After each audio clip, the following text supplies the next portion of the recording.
How many words do you know that are 7 syllables? Not enough. Not enough is right. One more after this episode. This uses 4 vowels. 4 of the 5 vowels. That word is celibatuationship. How fun is it to say? There's nothing Celibatuationship. like it. Celibatuationship. Dude, where are you? Pick up your phone. I'm going to summer party tonight, and you're obviously invited, so call me back. Okay, I love you. Bye.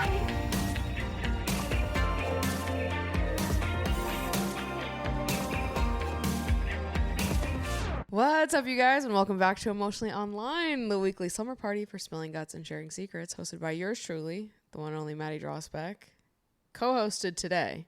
Back again. Back again. Back again. Third time on the podcast. Third time in just over a year. Robbie's back, ladies and gentlemen. I'm excited. I'm excited to be back. Yeah, listen. Well, let's address the elephant in the room. To start off What's the elephant in the room? The elephant in the room is we've got matching hats on. Yes, we do. We do have matching hats on. Just living that life, Von Dutch. Cult classic, but it's still pop. Huge things are happening this summer during Brat Summer. And we obviously just had to address the elephant in the room. Address the elephant in the room. I didn't know what the elephant was, but we do have matching Von Dutch hats, and we got 4 Robbie truckers. Went hard on the Von Dutch site, okay? I was on the Von Dutch site, and every time I added a hat, they gave me more free money, so I just kept adding Von Dutch hats. Yeah. To the point where we got 4. So we have matching ones, and then we each got our own. And I was in Wegmans today, and someone had the cheetah print Von Dutch hat on. Okay, huge. And I was Bonding. like, do I need to make another shipment? I mean, Maddie was hyped before Von Dutch got released. Mm-hmm. You told us that we should be excited for the song.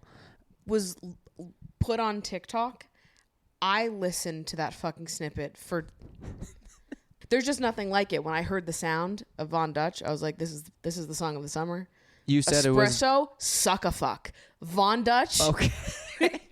Okay. Is here, it's the song of the summer. I agree. More. I mean, I prefer other song. I like 360 the most. Oh, I love 360 I like Von Dutch a lot, but was when it, like, the week before it came out, you got us really hyped about it. Mm-hmm. And then you said you, like, communicated how good Brat was going to be, how it was going to be, like, the pinnacle of everything she's been, like, you were very ahead of Brat Summer, I would say. Completely. I've known about Brat Summer since the spring. Right. Maybe even the winter.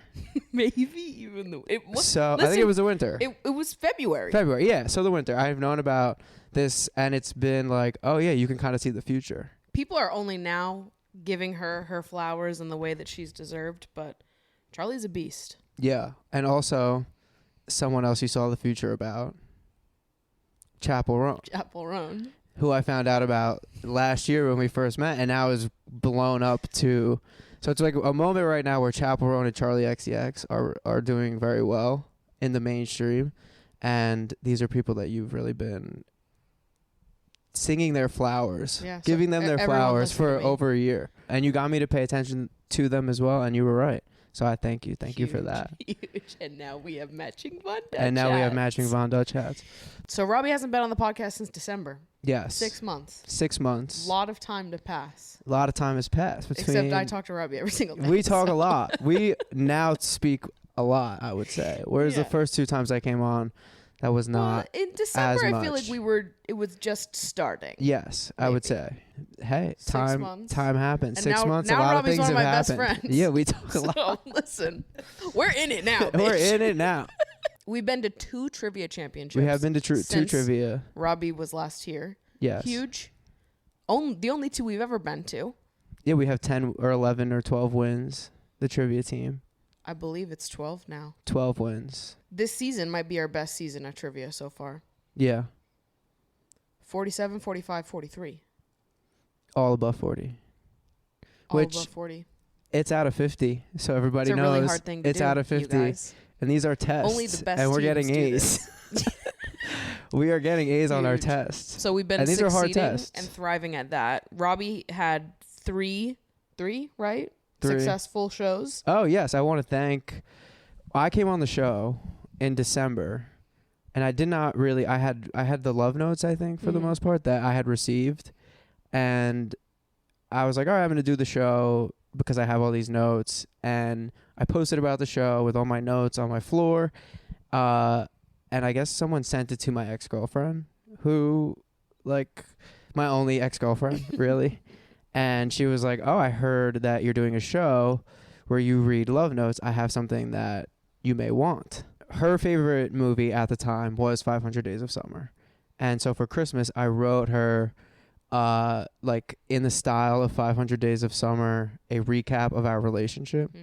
And that's what I've been performing, which she found out about because I was like, oh, I'm going to do this. I was going to come on the podcast and do the show. Like, it kind of all originated from me coming on the last time.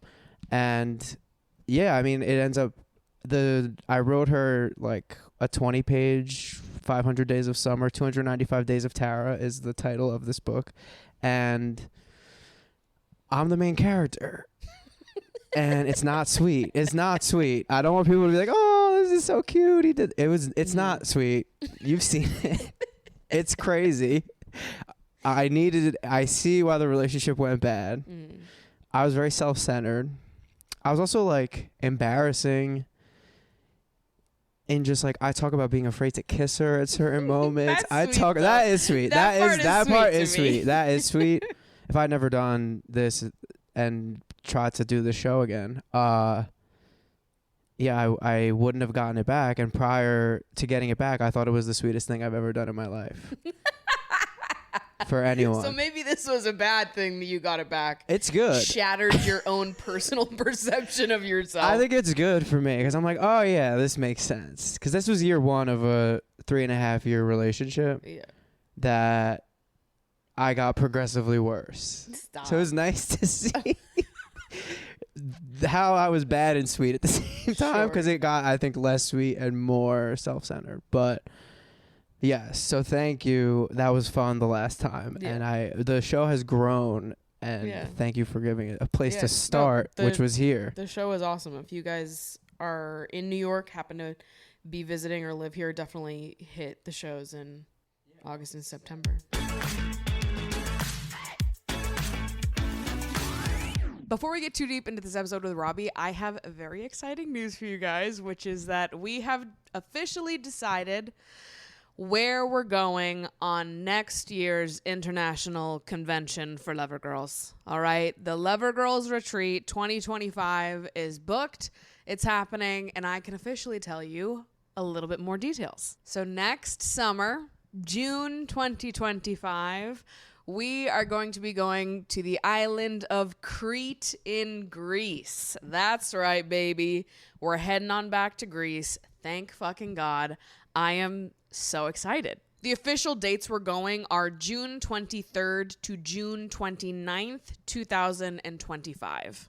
Some activities that we've got on our itinerary: a waterfall visit, some historical stops, an archaeological museum, a jeep safari, some beach time, a monastery visit and wine tour, and a tropical islet cruise, as well as some more group bonding activities that I will be running throughout the trip as well. Pricing is going to be similar to the other 3 trips that I've run. The standard price is going to be $3,399, with the first 8 spots coming at an early bird price with a $150 discount. And again, this price does not include flights because anyone from anywhere can join this trip, so we're all coming in from different spots. My hope for these trips is just to build a space where people can show up as their authentic, honest selves and connect with a bunch of like-minded people from around the world to build long-lasting friendships. Friendship is like at the very core of everything that I hope for when it comes to these trips. So just know that my goal on these trips is to help facilitate connection. So if you are afraid of traveling with a group of strangers on your own, just know that my entire job on these trips is to make sure that everybody has as many opportunities to integrate with the group and make friends as possible. So if you're a little nervous, I'm telling you, don't be. Almost every single person shows up on this trip alone, and you leave with a bunch of new friends. And even in our downtime throughout the day, we've got everybody in the group chat like, hey, I'm about to go into town and do this. Does anyone want to come? I'm going to go sit by the pool. If anyone wants to come hang out with me, there's constantly people to hang out with, things to do. And yes, it is a scary thing to join a group travel trip with a bunch of strangers, but I'm telling you, it is like one of the best and fastest way to make friends. And I've just loved watching such meaningful relationships flourish on these trips in the past. Anyways, I'm going to be doing a Q&A about the trip over on my Instagram over the next week, really. The trip doesn't launch until Tuesday, August 6th at 12 p.m. Eastern Standard Time. So we've got plenty of time to think it over, learn more. I'm going to link the main trip page in the description down below, which really has all of the information about what is included in the price, what the deal of the trip is. And you can add yourself to my email list on that main trip page to be notified when the trip releases. But again, the trip does not release for another week and a half. I'm going to talk about it many more times over all my social platforms, and I'll be reposting any Q&A answers that happen on my Instagram. I'll also repost them to the community tab over on my YouTube channel and the podcast channel. So there are going to be so many answers in so many places. We've got time to think about it. But good to keep in mind that historically these trips have always sold out on the same day they have been launched, specifically within the first 10 minutes they have been launched. And if it's not in your budget, which it's very fair if it's not, just know that I am also constantly working to think up other ways that we can connect as a community. Obviously, a week-long trip to Greece is going to be significantly more expensive than other ways that we can connect this community together. And I'm a one-woman show, so I'm not promising it's happening quickly, but just know that I am thinking about it. I am working on it. A group chat is coming soon, and I would love to, at some point in the near future, put on an event or two here in New York City, more local, and try to see what other ways I can set up spaces for community and friendship and connection among the Lover Girls in a more affordable way. And I'm so excited to keep figuring out new ways to connect the community and just bring more of you in, because it really is something special we've got going on here, and I just love you guys so much. So with that, let's get back to the episode. We have major things to discuss on today's episode. We do have a lot of things to discuss. That we've been keeping under wraps. We have. Locked up. But it's about to shake things up. Shaking up the vocabulary. I was talking to someone about some of the words they use on Love Island and how I feel like we don't have an equivalent for them. Yes. In like US slang. Okay. This to me is a word that doesn't exist. It doesn't. I've checked it all over the internet. A word that means what this word means. It doesn't feel like we're the first people to mash words. People have been doing so much and it seems like an obvious twist on a word that's already used that I was surprised that it hadn't been used yet. Yes. Because I also looked it up to be like, has anyone else ever said this? No one else so has. Fun to say. It is 7 syllables. How many words do you know that are 7 syllables? Not enough. Not enough is right. One more after this episode. This uses 4 vowels. 4 of the 5 vowels. That word is celibatuationship. How fun is it to say? There's nothing celibatuationship. Like it. Celibatuationship. Of which I've dabbled in quite a few. You have had quite a few. I don't know if I think I've had quite a few. My definition might be a little too loose, I think. The definition, it's exactly what it sounds like. It's for those people that you don't necessarily want to call it a situationship because you're not fucking. Yes. But it's kind of a situationship. Other intents and purposes, it is a situationship. My fear is this with the word is that guys, this is not actually going to happen, but guys that are like, think they're in the friend zone with a girl that they have a crush on are just going to be like, I'm in a celibate relationship. But it's just like, no, this girl doesn't, you're friends with, you know what I mean? Like there's a difference between friends. Friend being like friend zone. Like if someone has a crush on a friend is different than celibatuationship. Completely. Yeah. there needs to be some reciprocal situation. Yes. It still has to be like in a situationship, there is a reciprocal thing going on. There's just no label on it, and it's sort of confusing what the bounds of it are. Yeah. This is the same thing, sans sex. Yes. So it is very emotionally complicated. Yes. And it ends up being longer. Yeah. Because you don't address the celibatuationship. It doesn't get really addressed. I think we discovered that both of us have been in a situation where long time flirty, like clearly some mutual attention, a lot of attention given both ways, a lot of talking both ways, flirting happening both ways, and a cuddle on a couch for a night. Sure. And nothing happens. Sure. Maybe just that's it. Like a spooning on the couch, maybe a little hand touching, and then nothing happens. And then you go back, celibatuationship as scheduled. Right. And we've both been in that situation. Yeah. That celibatuation. Many times. Not many times, but enough. More than once. More than once. With different people. And yeah, we were going through like different ones. I feel like that we've had.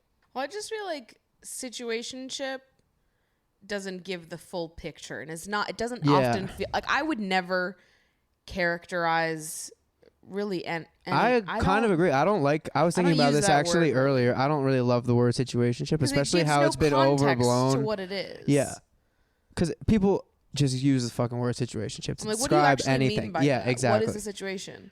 Celibatuationship, however. Even if it is just like, even if you're like, I have a crush. You have a little bit more information. Even if you just have a crush on like the barista, I'd rather you say that you're in a celibatuationship than a situationship. Like, all right, it's not a celibatuationship. No. But it's funnier to say. Because people are calling the most minimal thing situationships on the internet right now, and I'm like, I can't deal with. Well, I just like, I don't know. What a situationship is. Celibatuationship is like two people. You're kind of waiting for somebody to make the first move, and then it never happens. It never does. Or it does, and then it stops being a celibatuationship. You've graduated to just standard situationship. Yeah. But it's also fun. For me, there's like a lot of... is like very much in like the will they, won't they. Yes. It's like, is the line going to be crossed or is it not? Or is this just... Yeah, like there's something that is... Maybe it's like a friendship that you don't want to ruin, or it's like a work thing that you don't want to ruin. What the hell? Ruin? Not... like, you don't... No, the way you're saying that word. Ruin? Ruin. Yeah, what the fuck was that? Ruin? Is that not how people say it? I've never in my life heard another person say it like that. I don't pronounce the I. Ruin? Yeah. Ruin. No, that's how I would say it. The word ruin. R-O-O-N. Is that a Jersey thing? It might be a Jersey thing. I've never heard anyone say that. This is like everyone makes fun of me for saying rum. Rum. You live in your room. That's my bedroom. So I rhyme rune and room. Yeah, you go opposite for sure. way. Yeah, Room. I do the opposite way. Yeah. Room. Ruin. Okay, wild. Anyways, back that to you don't want to ruin a work thing or like a friendship or... Yeah. I feel like that's end up... But I've grown, I think, in the point where I'm like, the friendships get ruined anyways. If you're flirting with this person for so long, and you, like one time, I went to a concert with someone and we slept in the same bed after and we held hands and cuddled. This is elevated from the couch. Listen, this is not just the couch. You're a lover. I can't believe you tried to brush it off and you were like, I don't know, I've done a couple celibatuationships. You were king of a celibatuation. I am a king of a celibatuationship, for sure. I did, like, I've I guess gone out with people and then we do everything besides, like, penetrative sex. Sure. I don't know if that counts as a celibatuationship. No. That to me is, like, far past celibatuationship. Yes, for sure. We're making out. Yeah. I think if you maybe have a smooch one or two times, can it still count? Question. Like, when is the line? We're defining the parameters of what a celibatuationship is. I also think it's funny to, like, this is not the intention of the word or how we created it. I'm just when we were throwing out some fun usages. couple that's been together for a really long time does not clearly like each other that much anymore. Yeah. Clearly no longer fucking. They are now a celibatuationship. They went backwards. Yes. They were in a relationship. Now they're in a celibatuationship. I don't know what the fuck they it's have just going more on. defined. Yes. I agree. I think that it You know what can I'm be saying? used in that way. Like you can be boyfriend and girlfriend within a celibatuationship. Yes, for sure. Or married. Also, celibatuationship, it could be like a play on situationship or relationship. We're right in the middle. Yes. Oh, that's a good point too. Celibatuationship. You're just involved with someone that you're not having sex with. Yes. Yes. For I'm sure. liking this definition better. It makes way more sense to me because I don't really like celibate. I mean, no, I love situationship. I don't like situationship. I don't like it either, if I'm being real. Yeah. And I'm glad that we replaced it. Yeah. Because I guess situationship is like you're having casual sex and you're having trouble defining it, or people are not speaking up. Ill-defined bounds of where whatever the it is you're involving celibatuationship seems like you're at least trying to protect each other a little bit. There's at least more a couple care. boundaries in place. Yeah. There seems like there's more care actually than More the way that a lot thoughtfulness. of people are navigating situationships. Or it's just like harmless flirting Sure. that you like flirt a lot. Or there's some people that you just flirt a lot. And that's all that it can ever be or ever will be, given the context of the world or what. Right. Okay. Yeah. I mean, I'm flirty. But I flirt given all the the fucking question time. of like, can you make out within a celibatuationship?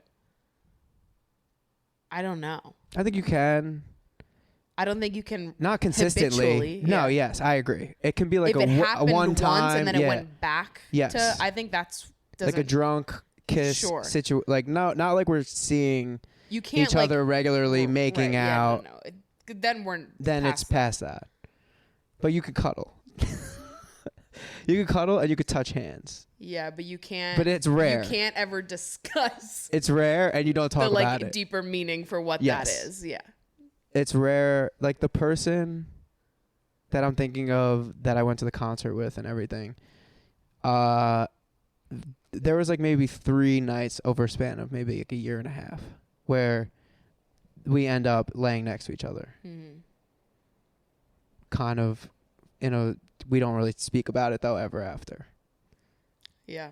But high school, from all throughout my life, I've had.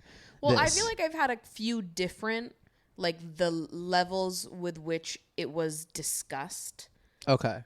Because there was one many years ago that there was something and we never talked about it.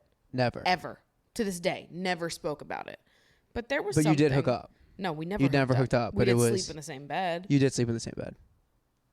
Little bit of cuddling. Lots of flirting. And never. Never spoke about it. Ever. That's a for sure. We'll go to my grave never ice having cold spoke about this. celibatuation. With this, it was a friend of mine. That's wild. Many years ago. And you won't speak about it. No, well, we're not. This is so long ago. We're not friends anymore.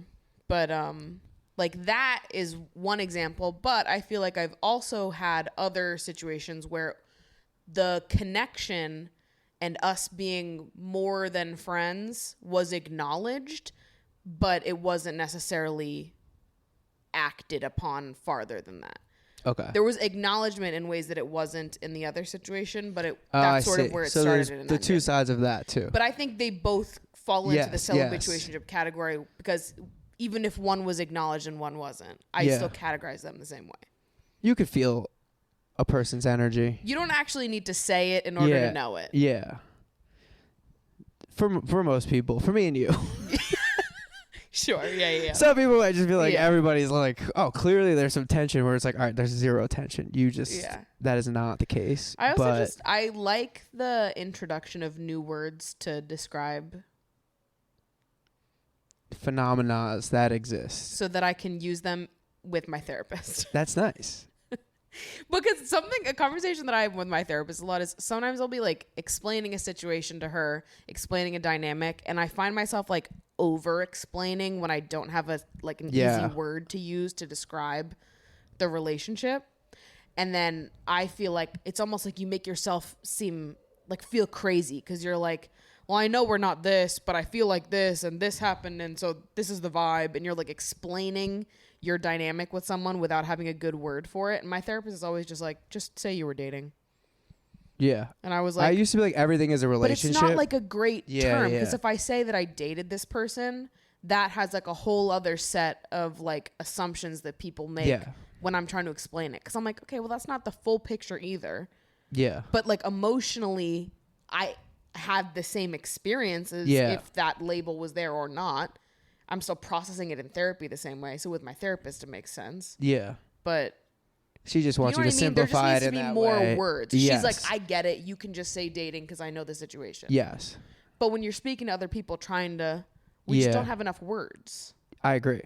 It's nice, like what you were saying about Love Island, like when you hear like another culture or language has like a mantra or a word for something that we just don't have in English. I don't have examples. The one on Love Island that what do you like? Is grafting. Grafting. Which is when you're in some type of relationship with someone and something happens, some drift, some conflict, and they have to sort of like win you back. They have to graft you. They have to like butter you up a little bit. Yeah. I like that. I was always just like, everything is a relationship. And we have to define it in some context. So it's like, you had a relationship with this person and this is what it ends up like that. Yeah. So celibatuationship is just a word to describe a relationship. But it's like, people are afraid of the word relationship. Yeah. Where I'm like, me and you have a relationship. Everyone has a relationship. It's like, all right, what are the specifics of the relationship? How do you treat each other? Like, I agree. It's similarly though, in the same vein but almost opposite. I feel like sometimes like which maybe I'm foiling our own our own introduction of a new word by saying this. But sometimes I feel like all of the labels and whatnot is sort of like it's all meaningless. Yeah. Because it's like, I think there's a lot of nuance. Whether or not there is like a clearly defined label on something doesn't really dictate the emotional, like lived experience of that relationship. Yes. Whether or not you ever defined any of what it was or not. Yeah. You have a definition in your head of like what. Yeah. Because it's not really about labels at all. It's just two people. For sure. Also, it's just like so many people, I fear. Maybe I hear about celibatuationships more than I hear about anything else these days. Because it's the tension, it's the will they want. There's drama in the celibatuationship. Celibatuationships are more fun. For sure. There's more drama. I was trying to think of like famous celibatuationships. Yeah. Like this is a great question. I was trying to think if Lizzie McGuire hooks up with the guy at the end. Does she ever? Is that, can we call? Yeah, are they a celibatuationship? Do they end up together? Do we? Or all these shows where like they end up together at the last episode? Is it a celibatuationship then the whole show? I don't think they have to end up together ever. The celibatuationship can still exist. If you feel that there was a vibe between Lizzie and Gordo, which there was throughout that whole series, that's a celibatuationship. Yeah. Like Woody and Jesse, I don't know if they're a celibatuationship or they just... Are they together? No, he's with Bo Peep. Woody? Yeah, famously. It's been a long fucking time since I've seen these movies, I think he's with Bo Peep in Toy Story 1, and then in 4, they kind of have their moment. I don't know if you guys saw 4. She comes back. But I don't know if Woody and Jesse have just like a flirty fling or if they're just like respect that they're both in the cowgirl industry. Siblings, actually. They're partners in crime. What is their... But I was trying to think of famous celibatuationships. If you can think of any. Yeah, I think Lizzie and Gordo is probably a good example. Or like New Girl. Yeah. Jess and Nick before they get together. Yeah. Celibatuationship. Okay. Right? Yeah, I would say so. From the second she moves in. Yes. I feel like that is like that vibe is developing the whole entire time. Yeah. Until it becomes something else. Which would be fun to be like, yeah, I'm in a celibatuationship with my new roommate. This is a great word which is maybe a better, more succinct word for when it goes from like, it's a flirty friendship, basically. Celibatuationship. For sure. A mutual crush that you don't act on. Right. In a way. This is such a good revelation, though, that it really is just the same as flirty friendship. Because last summer, I was slanging flirty friendships all over this podcast. Okay. Really pushing that it was the summer of flirty friendships. Okay. And now, celibatuationship, we cooked for a year. Yes. And now we made it to a much better pitch. Flirty friendship Branding sounds lighter. Way it better. Doesn't, I don't think, encapture the tension of a celibatuation. Celibatuationship is dire. The conditions are like, it is more tense. It is crazy. How flirty comfortable? Friendship is like. Yes. Yeah. Celibatuationship is like. Flirty. Yeah. Once you spoon on a small couch. You're in a celibatuationship. Confirmed. Yeah. But flirty friendships. So you were pushing flirty friendships on the pod? I was pushing flirty friendships last summer. I was like, it's the summer of flirty friendships. Interesting. Everybody get into it. Which I sort of feel like this summer is also a flirty summer. That's what you were saying. It's a flirty summer. Is summer just always a flirty summer? Well, last year we came on this podcast and we were saying it was a wholesome summer. Yeah, I don't know if I was fully on board with that. Sebastian was more on this wholesome summer moment. I was never on that vibe. Yeah, I like summer is flirty, and it makes me flirtier. I would say too. I feel like I am more open to flirting and acting on my flirting in the summer. I don't know if it's just like a coincidence though. Okay. Like I feel like when I have said it this year, it's because I am just feeling emotionally like that's where I'm pacing. I'm like, all right, I'm ready to do a little bit of flirting. I don't know if this is just, if it's a summer thing or if it's just like, well, this is where I'm at. I'm not dating. I'm not on apps anymore. Never will be again. I'm single, enjoying this, doing an alone period. Yeah. Processing, doing therapy, all these things. But flirting is fun. Flirting is so fun. I've been single for 10 years, so people know. I had the relationship where I wrote this 20-page book, and that's it. And I've had celibatuationships. Sure. I've dated, I guess, a little bit. Yeah. But someone that's like a relationship or like meeting friends step, I have not really gotten to with anyone. So for me to be like, every summer is a flirty summer, it's like, maybe not for everybody, but for me, usually so. I also feel like in New York, it ends up being more flirty, but it could be a thing of like whatever battery that's it charges, and it's like, all right, it's been charged for long enough, and then when the summer comes, it's like, all right, it's ready for me to flirt a little bit. So it could just be like a time. Sometimes I take breaks off from like, I can't deal with any of that. I just feel like, and maybe I'm just ready by the time summer comes around, it's like, all right, I usually am coming into summer off of like a long period of like nothing. Yeah. I feel like, because I don't know if you feel that way. I hate summer. You do? I don't want to leave my house. Okay. Like I feel like in the winter, interesting. Yeah, 'cause when I like summer. everyone's like, they're ready to like hunker down and like find someone to like not leave the house with. That's me in the summer. Wow. Oh, I see. Oh, so like, I see. I feel more of like an urge to be domestic this time of year because I just want to be at home with someone that also doesn't want to be out.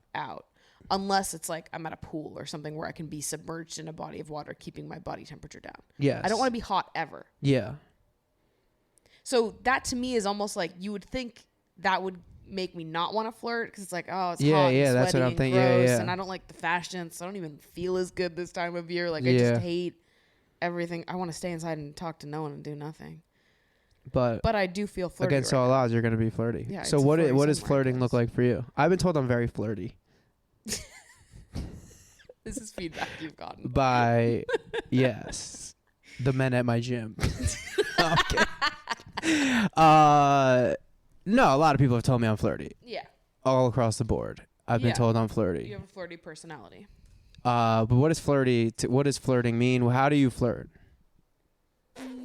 does anything change? Like, what is being flirty? Like, is the hat's flirty? The hat's flirty. Okay. I like that. Well, I feel like I want to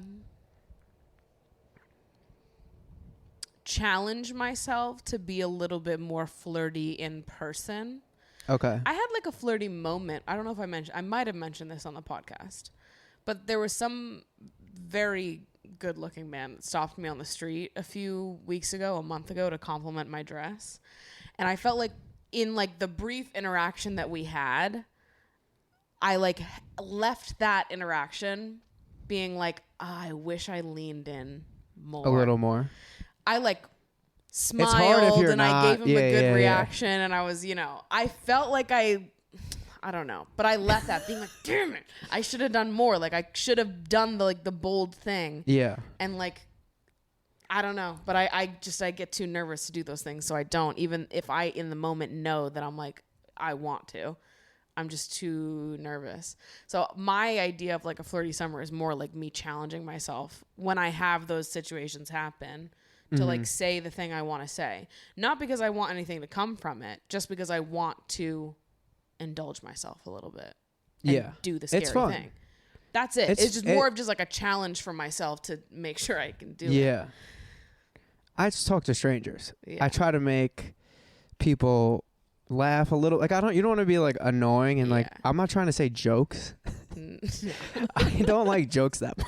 Yeah. Jokes are annoying.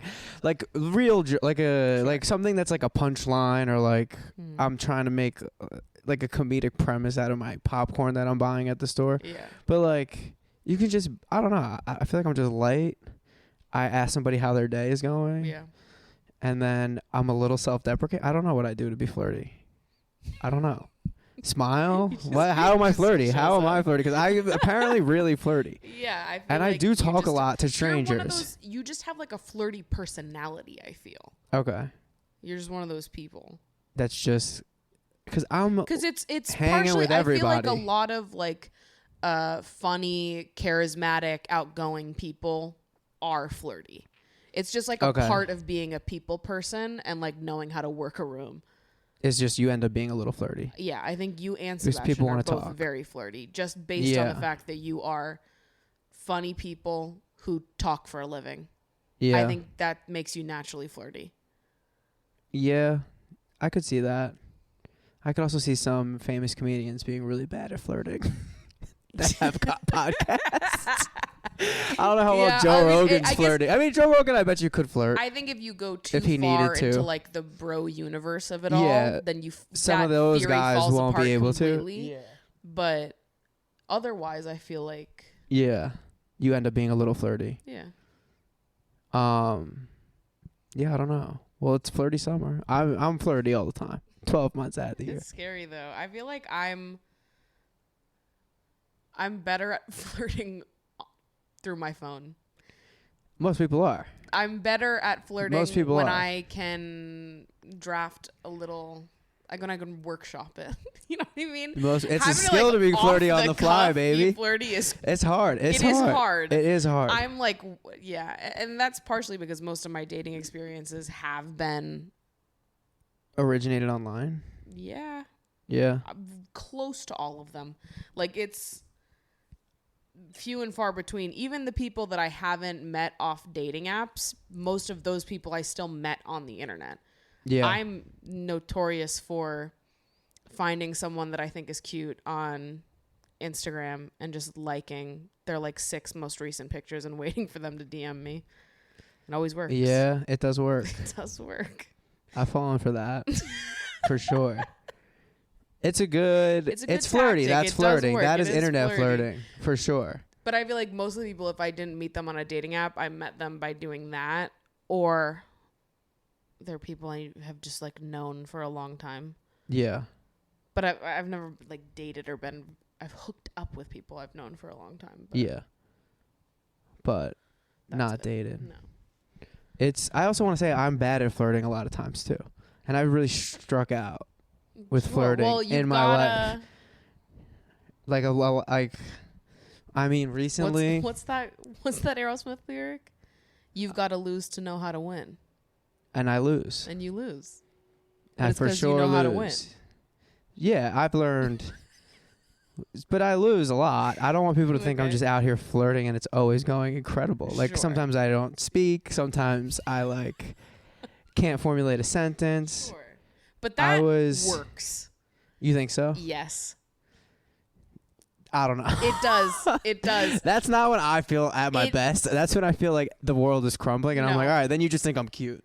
Like it's not my personality. Feel like that really, because it brings you down to earth a little bit, and it makes you feel like you're like I don't know. I feel like when somebody is flirting and then they get like a little bit awkward, there's like a level of awkwardness that makes flirting better. Oh, interesting. Because if you are a little awkward while you're flirting, it like lowers the stakes and loosens the other person up a little bit because it like brings you down to earth in their eyes. Oh, yeah. Like, it's like, he's nervous too. Yeah. And I feel like that works in people's favor. That like a healthy dose of awkwardness. Okay. There is a line for sure. There is a line. But I feel like most people, if you're going for it and you're a little bit awkward, it's actually working with you, not against you. No, it doesn't always go well, but Sure. I'm out here talking to a lot of people. I would say. Yeah, it's all. I feel like what makes flirting successful is not whether or not anything comes from it, more just that you do it. Yeah. That's where I'm at. So I guess you got to talk to more strangers, which is hard. Is hard. You need someone to initiate. I initiate almost always. That's why I'm flirting. The other because I'm initiating. I think I kind of enjoy. I know some people don't like this, but I like when people flirt with me, and like it's somebody or like an environment where like it's nothing's happening here, or like it's clear that's nothing, and it just like is purely flirting for fun. Like I know a lot of people are not going to like what I'm about to say. Okay. Which is why I'm like, I don't always feel this way, but sometimes if like a man that's much older than me is flirting with me, okay, that's fun to me because I'm like, it's obvious that this is not anything more than you flirting with me while I'm in this establishment, and then I'm going to leave here in about 60 seconds and I'm never going to speak to you again. Yeah. That interaction is fun to me because it's so low stakes. If they're good at Respectful. it and not being like not a creep. Baby doll, right? Gorgeous, that's dear, different. But I had an interaction. I went to the tailor's to pick up my stuff yesterday, and there was I don't know what he was doing there. He worked in the building in one of the places. It's like the alteration place is in like a larger office type building. Okay. And I saw him when I walked in, and he like held the door open for me, and he said something and smiled at me. And then when I came back out, he like held the elevator door open for me, and he much older, but he was complimenting me up and down, being like, "I'm never gonna see you again. This is so tragic." And I was like, "It is." I like that shit too. You never know. I'll accept I might be it. back. Yeah, you said that. Yeah. I like that too. But it's like that's it's just fun. like fun to me because I'm like, this is so low stakes, and I'm just this was just fun. It is just fun. Like sweet and fun. I'm like, thanks. I mean, it is. You might as well flirt. My job is I'm like a lifeguard. Yeah, I'm a lifeguard, and I teach swim lessons and whatever.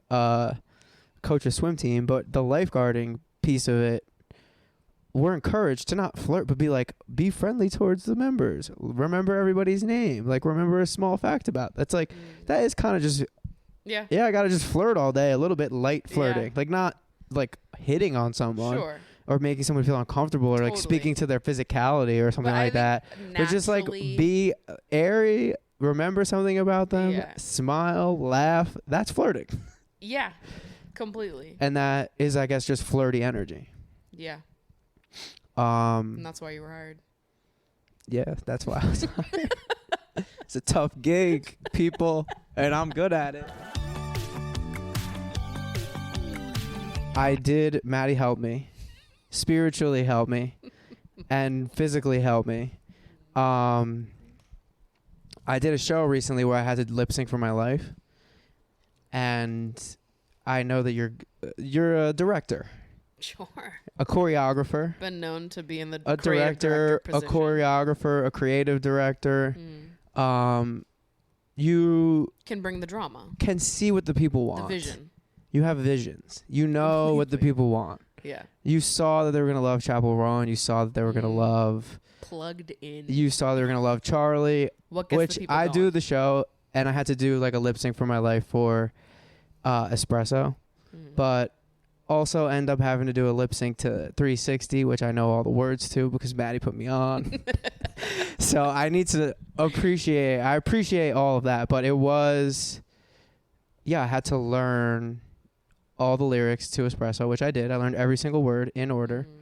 And yeah, I ended in a Speedo. I do this whole lifeguard bit where I and I was calling Maddie like throughout the week. I'm like, what do you think if I do this? What do you think if I do this? We're like going through all these little stunts I could do. I'm taking it so seriously. Because it was a big, I don't know, it was Matt Rogers, the people who host, or Matt hosts Las Culturistas, a big show that I'm a fan of, and I've been a fan of his for years. So like when I got asked to do a show, I'm like, I want to do a good job, like a good job at his show. Also, his shows are high energy. Like one of the first shows I saw that I really loved, that I was like, oh, this kind of informed what I want to do when I do a show, was like his I Don't Think So Honey show. So I'm like, I need to fucking show up and do a good job. And I was stressed. You allowed me to be stressed. And you were very supportive. And it ended up it went well. It was very fun. Yeah. So thank you. I want to thank you for that. Of course. But one of my favorite moments for the show was we were talking like backstage, Matt and I. And Matt's so extroverted. I'm fairly extroverted. I would say I'm pretty extroverted. Yeah, completely. Yeah, for sure. And we were talking about, I was like, there's a war on extroverts right now. I feel like there's a war on extroverts. And let's fucking go. We're talking about it. Our time backstage. is now. Introverts rise. And we were talking about it, and it was war on extroverts. And right before we went on stage, we looked at each other, and we both mouthed to each other, and we're losing. And that is kind of how I feel a little bit. Let's fucking go, people. What are your thoughts on this? Yeah, it's true. It is true. And I'm winning as a result. You are winning. You think so? Yes, I'm hugely winning. I feel like, well, it's actually funny because... Do you feel the tides have changed over the last since COVID? Yes. The world has changed. Post-COVID, introverts are on the rise. It is. And with the extrovert, there's a war on extroverts. But I will say, it's real. I do feel that I have been at least minorly influenced by my extroverted friends, because I have been to bars more times in the last year than I ever have in my entire fucking life. That's crazy. And that's you, actually. That's me. I'm blaming you specifically for that. Okay. I'm fighting in the war. I'm not a soldier in the war on extroverts. I am not going down lightly. I'm not going to just allow the war to be lost. I can't. I mean, I like to go out. I definitely get energy, I think, from people and from groups. And I like to stay You like to stay inside. in. Which I will say I the like biggest. to hang out with people inside. Yeah. I love my alone time, but I also love when people come over and just like sit and hang out. I like that too, for sure. I feel like weed has really done a lot in the war against extroverts, because So that you're is working for against me. yourself It's working here. against myself. Yeah. So now I just stay in and smoke a lot, which is not something I would do. But I was also like out 3-4 nights a week. Even if I wasn't drinking, I was out. Yeah, that's crazy. 3-4 nights a week for 4 or 5 years. I do not have the energy for that. Probably, honestly, 6 nights a week, like Even at an if improv I'm- show or a comedy thing or like a class or like doing something after work out. No. Maybe 5 or 6 nights a week. Even if I am going out to a bar or drinking like that, I'm going to places where I can still sit and talk at the bar. Like I'm not going to high energy places ever. Yeah. Yeah. We don't. I wish there was a bar that would play Brat, because I want to dance. I like to dance. Surely there are many places in Bushwick that are just playing Brat. For sure. Not Somebody was telling me it's not being played. In Bushwick? Yeah. No. I want to go fucking get drunk and sing 360. Yeah. Well, $3 Bill actually had another Charlie night literally this past week. Oh, really? Yeah. I didn't see about it until after the fact. I'm sure they'll do. But Charlie nights will pop up. Yeah, for sure. Especially, yeah. People hopefully will do Brat summer events. Yeah. Also, definitely more remixes are dropping. And I feel like as more remixes drop, more reason to celebrate Brat Summer. Yeah. That's what she said, right? It's just begun. Yeah. July 1st, Brat Summer has just begun. I'm plugged into Brat Summer. I listen to this. It's good. I like pop music. Thank God. I'm in the pop music game a little bit. I put Robbie onto Charlie XCX and he put me onto LeBron James. I did put her onto LeBron James. I sent. How wild was his story today? Did you watch? No, I don't think I saw it. I sent you his story today. I didn't see it then. Do you want to watch it right now? Yeah. Yeah. LeBron, I try to put Maddie onto LeBron because LeBron is emotionally online. Yeah. He's one of the most emotionally online people, I think, in the world, and has had to be for such a long time. This is a huge stance that's been taken. This is why he's in the running for Lover Boys Worldwide. Oh my God. The CEO it's truly position. incredible. All right. I need you to just like see it as it happens. So you can click through. It's the last story. You can click through at your own. Because I feel this way too. I would never post it online. That's it. It's the whole story. It's just 20 seconds of him. I don't know. Deep breaths, sweating, not looking at the camera, stressed out, presumably. Okay, he's hugely vulnerable on Maine. Eyes closed. Yeah, like, because you know we have to have those eyes open to start the story. story. Where is he? He hit that record button and said, "Lights, camera, action, babe. I'm acting." Oh, now. did you see at the end? Oh no, he zooms in at the end. He's doing funky camera work. Listen, look at this guy. I know more about basketball right now than I ever have in my entire life. He's not looking at the camera, but he does zoom in. Yeah, listen, he knows exactly what's up. He doesn't need to look. Yeah. The fact that I was able to engage with my dad about basketball, okay, ask him a question and be like, "So, yeah, how the Celtics doing? I know the Lakers are out, huh? I heard those Lakers are long gone." Nah, Maddie immediately bashing the Lakers as soon as she's back in Boston. Wow. The fact that I'm Fuck like, I the don't know. Celtics. I knew more about basketball than I ever have ever in my life. That's so funny. Consider me put on.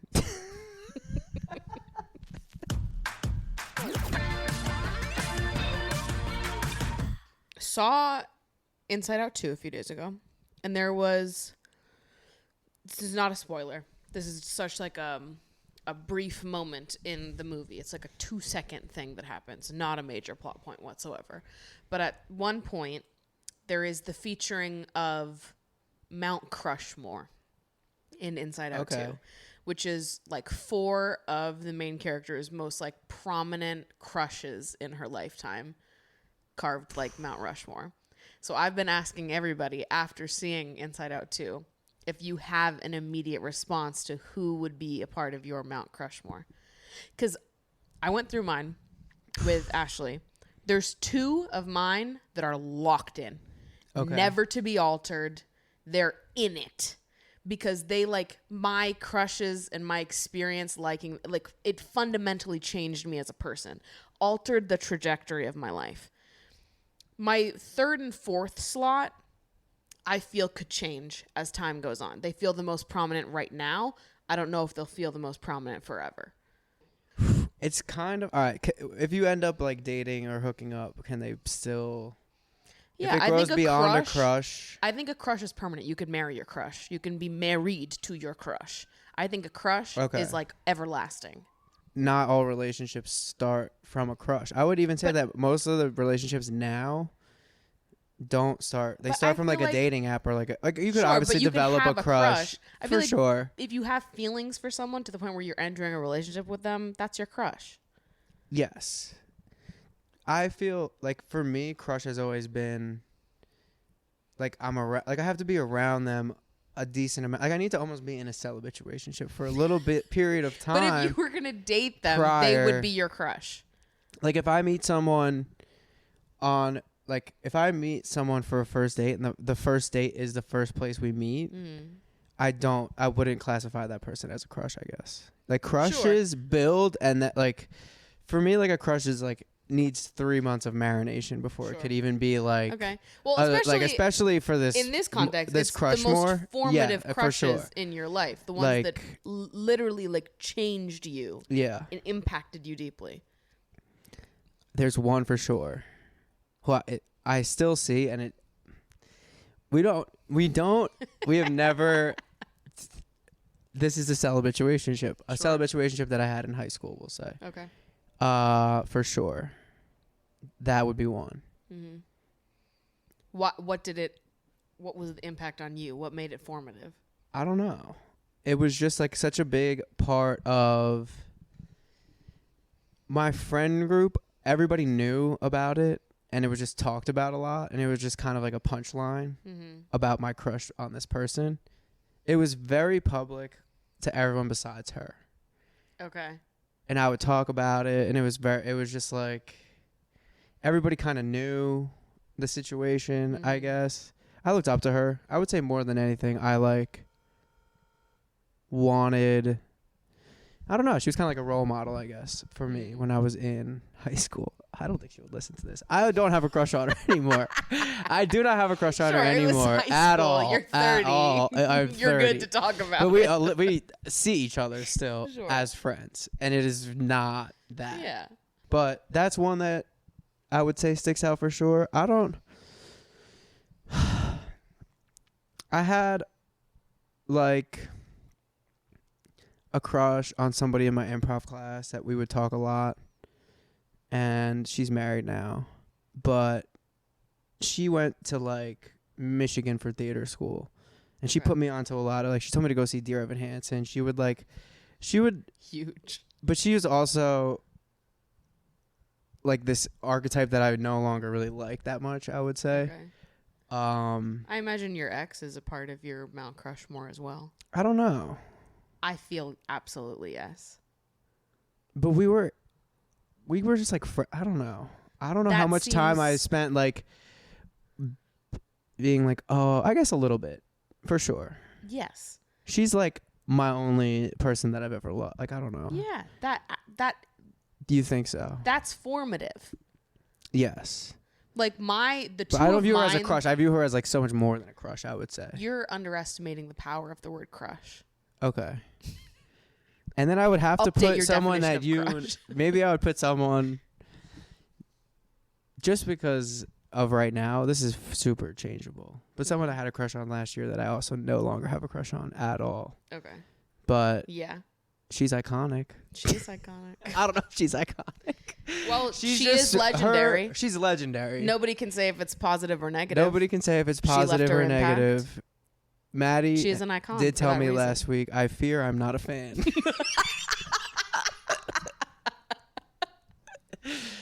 But there's crushes about.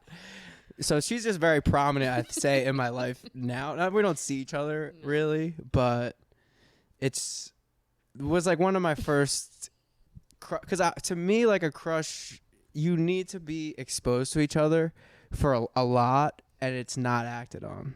Mm-hmm. For it really to like intensify, because that crush is kind of like, I don't know, that feeling of the crush, like once you're now making out, like it's something switches, I think, when you start to hook up. That to me is still a crush. It's having feelings.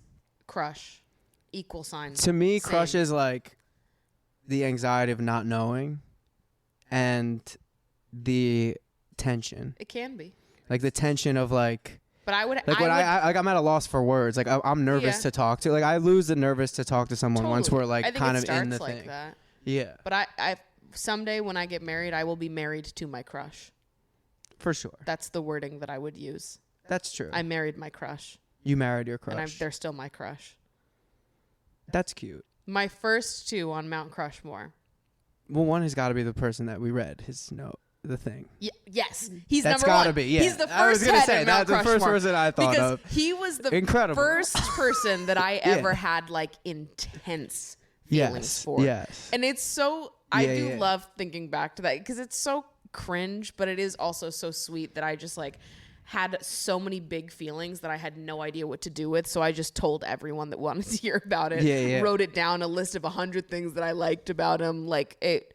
I'm similar where I can't stop talking. If I have a crush, I like to talk about it. It was funny because I went to the Bachelorette with some of my friends from high school like a week ago, and they brought it up to me. They really? were like, because they were the ones that I read this list out with. They were like, I remember exactly where we were sitting. We were in Annie's basement and we were going through this list. They would read me out a number and I would read to them what was on the list of the 100 things I liked about him. Anyways. They listened to the podcast where you talked about it? Yeah. Oh my God, that's so funny. Yeah. And yeah, that's a blast from the past. Yeah. So that to me, like a crush is like. That was like. In the anxiety. Like if I'm nervous to talk to you, then it's a crush. But also like. The reason why he's formative is not only just because of like how major he was at that time and how like deeply I felt for him at that time. It's like that was also my first like heartbreak and like real like confidence knock that I feel shifted the trajectory of who I was in high school. And set me up for future Mount Crushmore alum in college. It's crazy how it all connects. But I was thinking about how... Yeah, you told me... I think I've heard about the Mount Crushmore. He and I... This guy that I had a major crush on in the 8th grade. He and I did hook up later on in life. So we're cool now. He's great. But... Confirmed. Confirmed. In the 8th grade, that summer in between 8th grade and freshman year, we were very flirty all of 8th grade. I had the biggest crush on him. That summer in between, randomly I was on Facebook one day and I saw a photo of him and another girl. It was up, like her profile picture uploaded. It was like a very dimly lit photo booth picture of him like on top of her, hugging her. And all the comments were like, finally, so cute. And I remember this was like this was a moment where like my whole world, I'm sitting at this computer like, no way, there's no fucking way.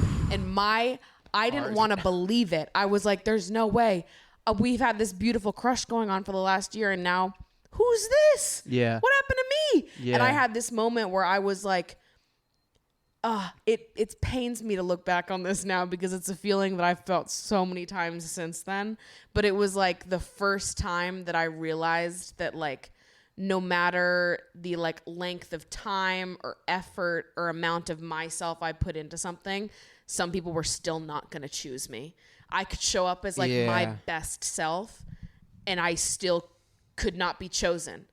And I had no, you didn't know that was an option. You don't get like an explanation for those things. Like sometimes you are just not picked.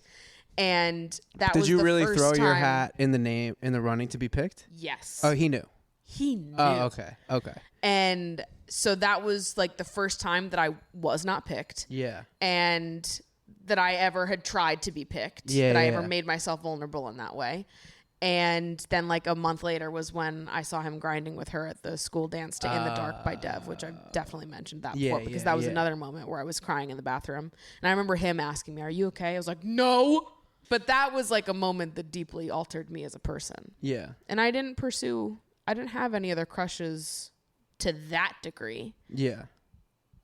For sure. Until college, really. Yeah. I had other little crushes here and there, but nothing like that. The second on my Mount Crushmore is the guy that I had sex with for the first time. First person I dated in New York. He was like all of my firsts. He is also my biggest demon. He is the worst person I've ever dated. Told me he's a demon. But he is prolific. He has to be in Mount Crushmore. Yeah. He was the first person. Before him, I was so optimistic about dating, and I didn't. In my brain, I'm like, we're going on dates. That must mean something. Nope, doesn't mean anything. Yeah. He was the first person to let me know that sometimes it does not mean a single fucking thing. People can say and do things that mean unexplainable things. No, people on surface, you might think, well, when we behave and act a certain way, that means one thing. Some people just like playing house. And he was the first person that let me know that some people like playing fucking house. Men like playing house too, everybody. So stupid. That is stupid. So he traumatized me enough to get himself a spot in Mount Crushmore.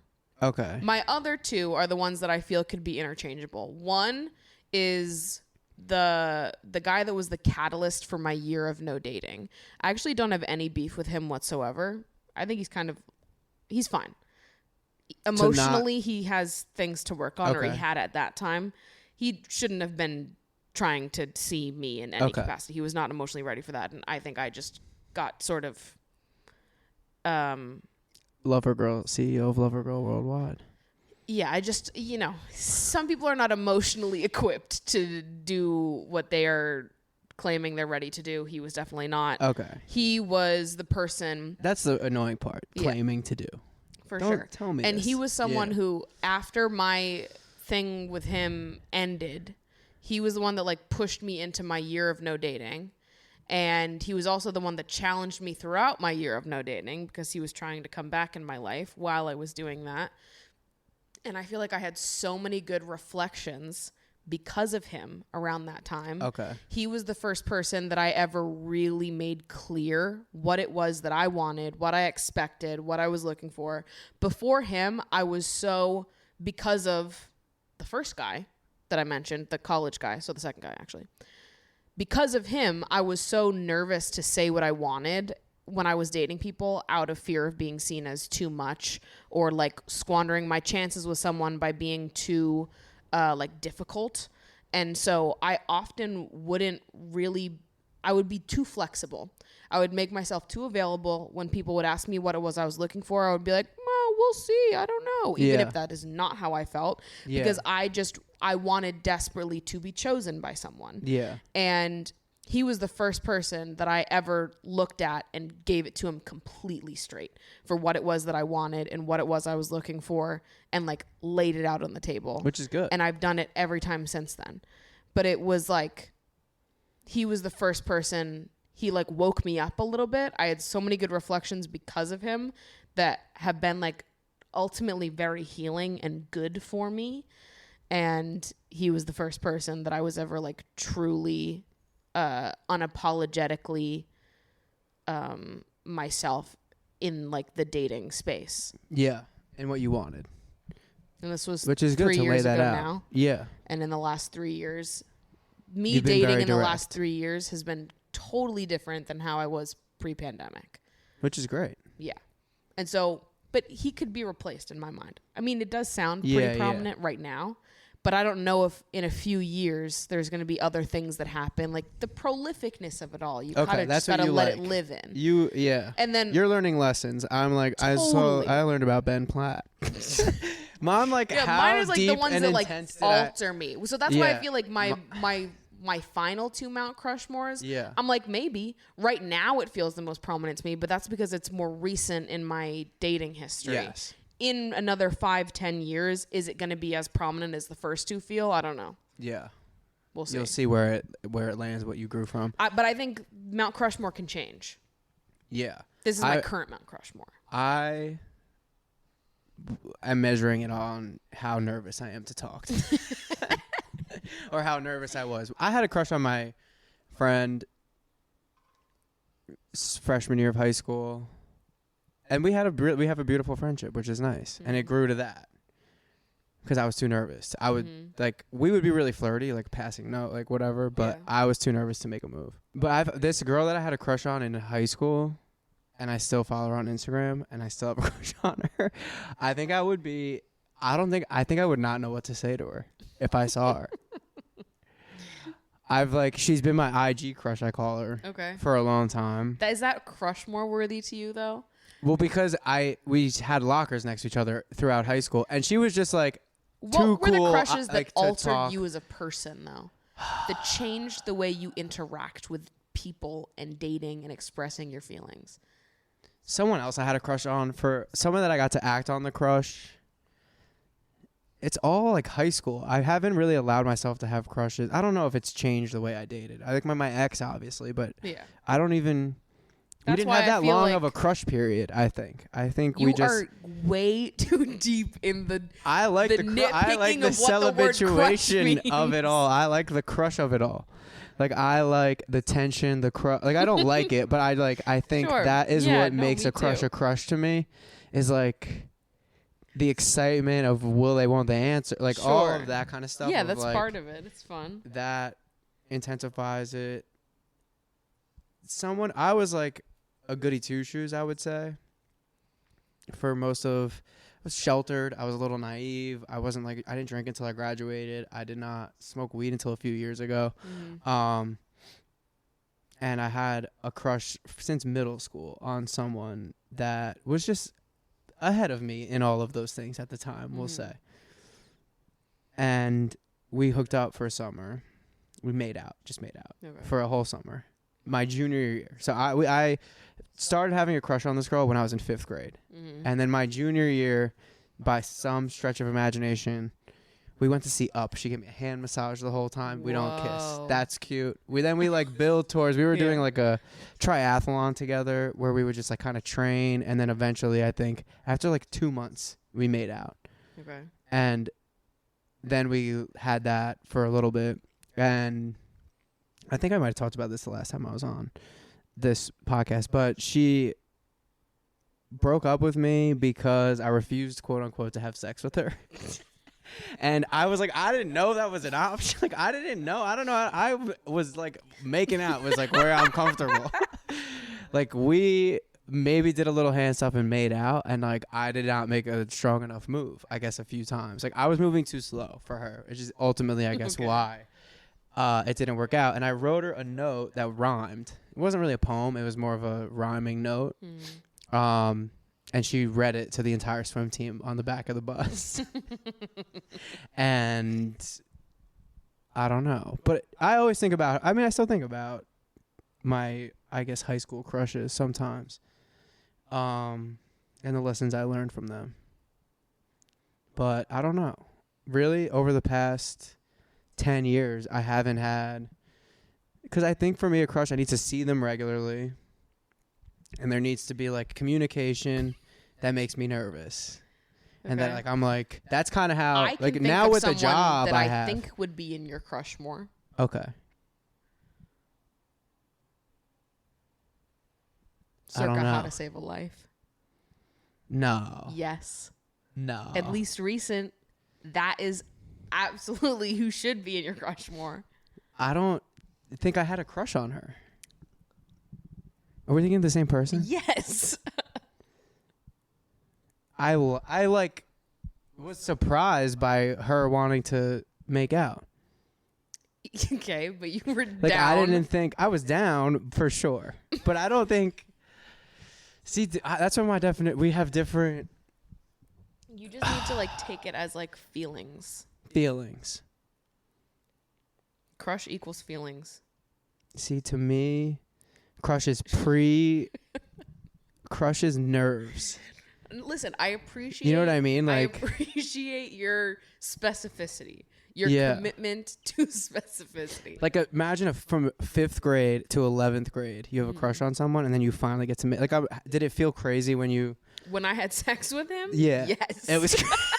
That's what I'm saying. That was crazy. I was telling fucking everybody that knew I had a crush on him.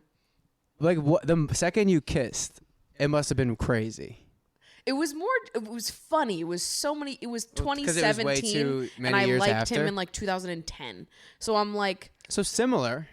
5th to 6th, 11th grade. You were 8th to whatever. It was so many years had passed, and I had when we hooked up, I did not have a crush on him, and there was no feelings whatsoever. Really? It was more just like so then it wasn't as much excitement. Funny. Yeah. This is like nostalgia.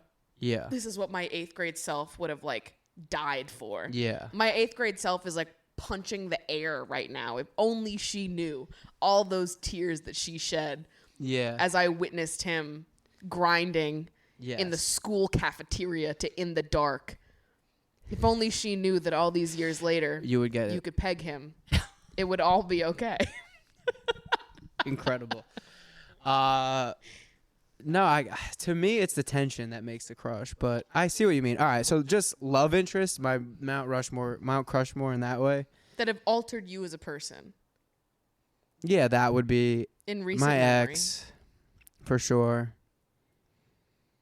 One of my 8th grade, like summer from 8th grade into freshman year.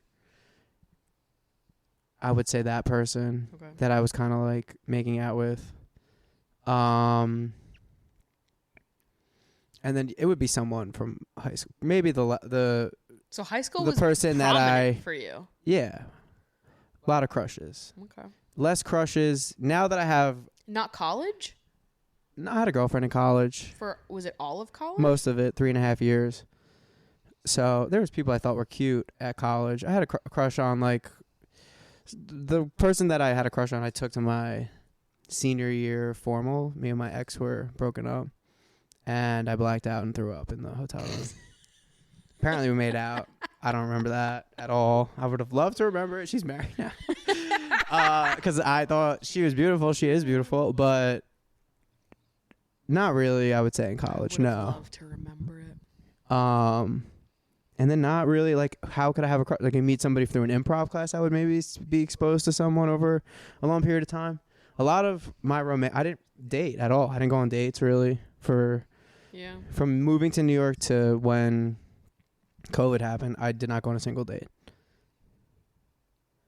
Which was you moved to New York 2016. 2014, I moved for a summer. Oh. And then May 2016, I moved for, like, pretty much good. Wow. May 2016 is when I got my first apartment in New York. Really? Oh, fun. I came to New York I was August on 28th and Park. But May 2016 was when I got my first apartment. Oh, out fun. of the dorms. New York resident. Oh, Where were August 2015. I was on 28th and Park, and you were probably not that far. I was 88th in York. Oh, wow. Yeah. Fun neighborhood. I guess. I don't know. I like that park, but it is a nice park over there. Yeah, Carl Schurz. Yeah, it is a nice park. Yeah, I don't know. That is a good question, though. It's hard. Yeah, if it was love interest, then who you feared to not be a fan of would have to go. It's not a love interest. It's just a crush that's gotten a life of its own. Enough.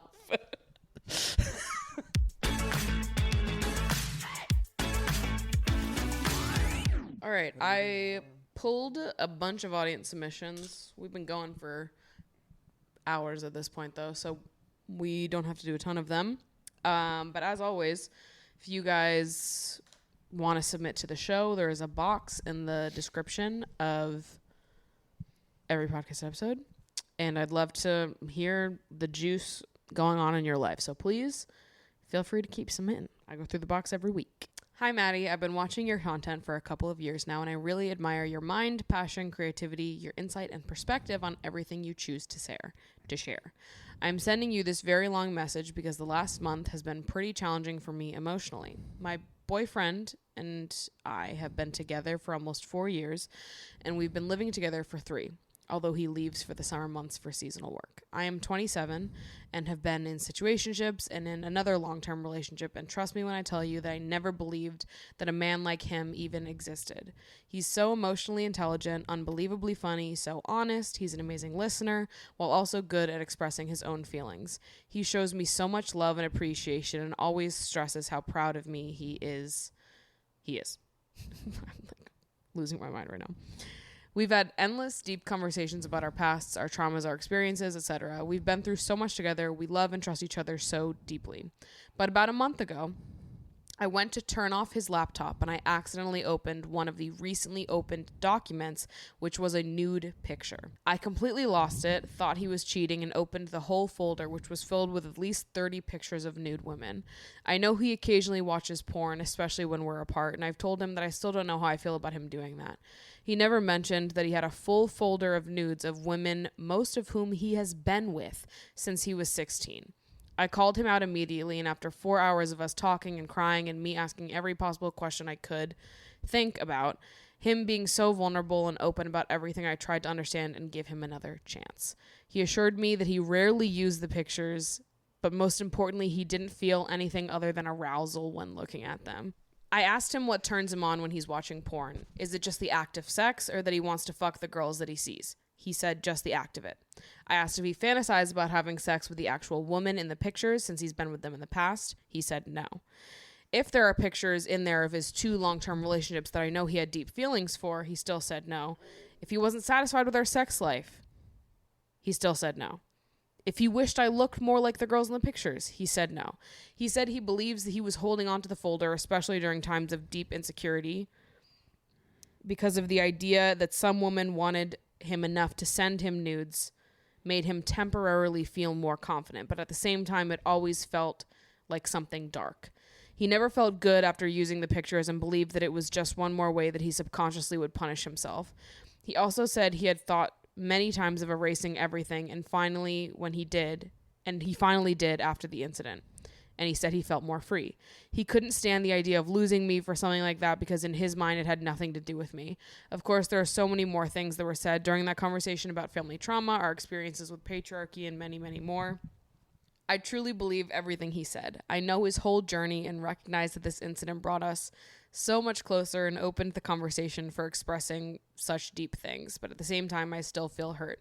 Sometimes the images come up when we're having sex and I have to push them away. I know this feeling and these thoughts are deeply rooted in my own insecurities. I have really small boobs and have never felt that my body was sexy according to the beauty standards. I never saw women with my body being shown as sexy, and I know for a fact that some men from my past would much prefer it if I had bigger boobs. It's such a stupid insecurity born from the male gaze, but I've been battling with it for so many years. When in my 27 years of existence, I finally started to feel body neutrality and that I could reach a place where I could actually feel sexy in my body, it all comes back biting me in the ass. My logical brain tells me that folder had almost nothing to do with me and everything to do with him and his journey, but there's another part, the insecure one, that when I saw these women that looked nothing like me, just made me feel like shit. He is trying so hard to mend things, but I told him that I don't want him to constantly reassure me, that now that I have all the answers I needed, I just need to process things on my own. My girlfriends think we'll get through it and that with time I'll be fine, but I just feel numb most of the time. I don't know if I will manage to feel the same as I did before, or if I will ever be able to actually feel confident in my body again. At the same time, I feel so ungrateful because I am what most people would consider conventionally attractive. I just feel so stupid because I never thought that such superficial things would impact me so much after all the work I've done for so many years. I would really appreciate if you shared your perspective and how you think you would deal with a situation like that. That's a lot. Yeah, when I read this, I was like, I've got thoughts. I have thoughts too. You might not like them. My immediate reaction upon reading this, first of all, as I was reading it, like my reaction changed so many times. I was first reading and it was just like finding the like unspecified nudes and talking about like finding what at first felt like just porn on his computer. My first reaction was like, who the fuck saves porn to their computer in the year 2024?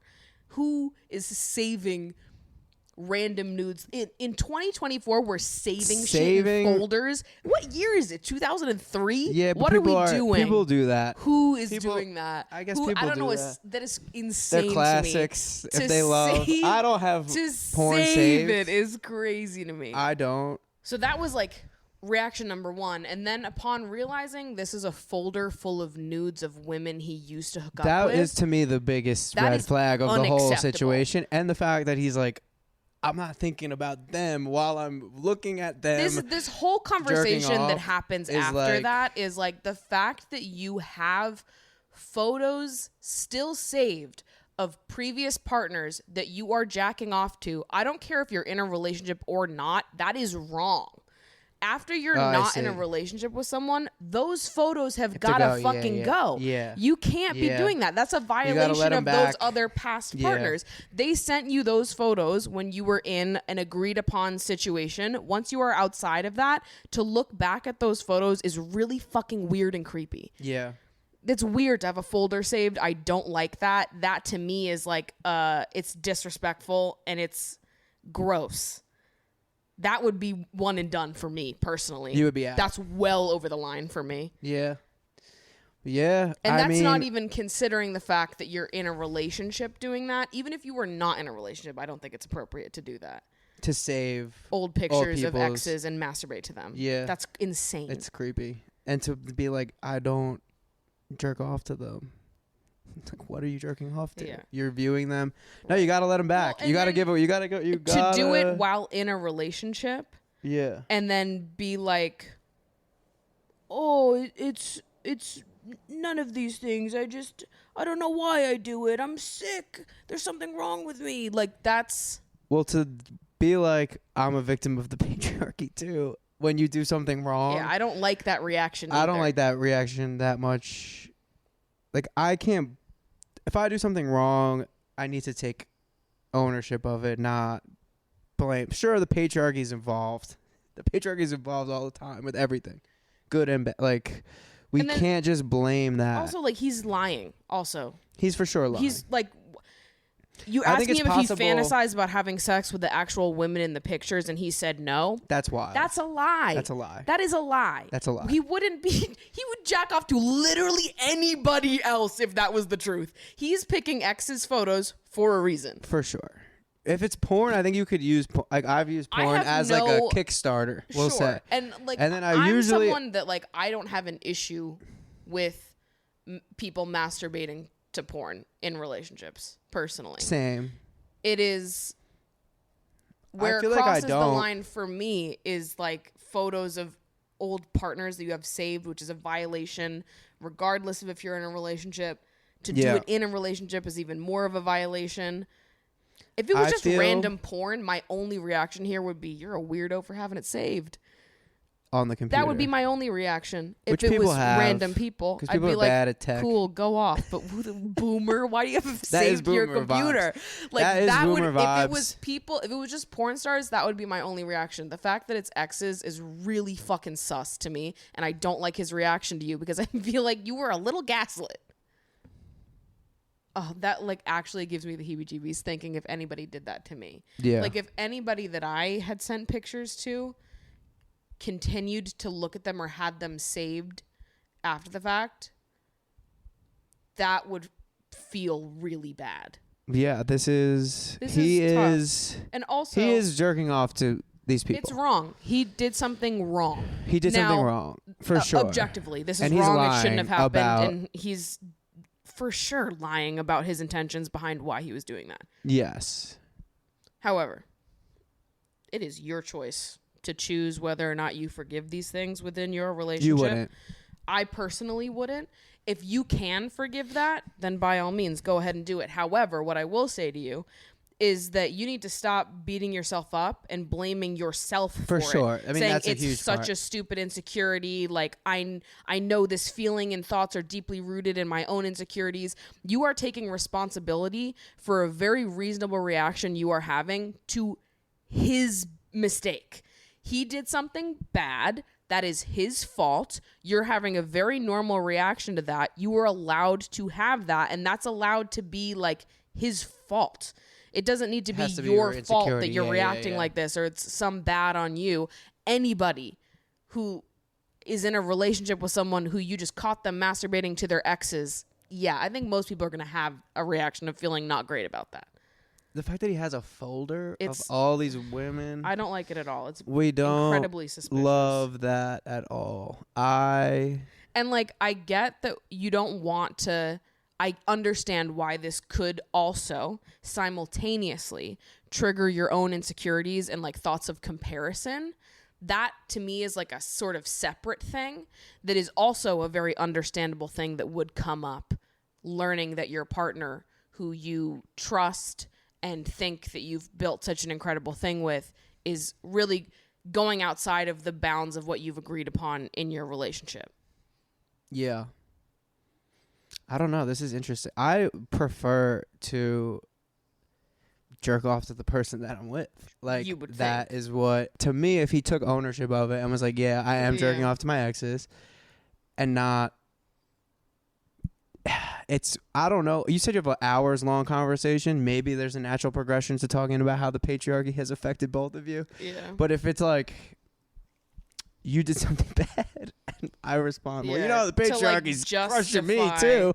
Yeah. It's like, to me, all right. like the reaction should have just been, oh, he could be like capitalism. Like, I don't know. You know what I mean? Like completely. Yeah. Like this, I never should have done this. It's bad. We need to point blank, done. Full stop. We need to take ownership of it. And you say he's very emotionally intelligent. You would think someone who's very emotionally intelligent would have just been like, yeah, my bad.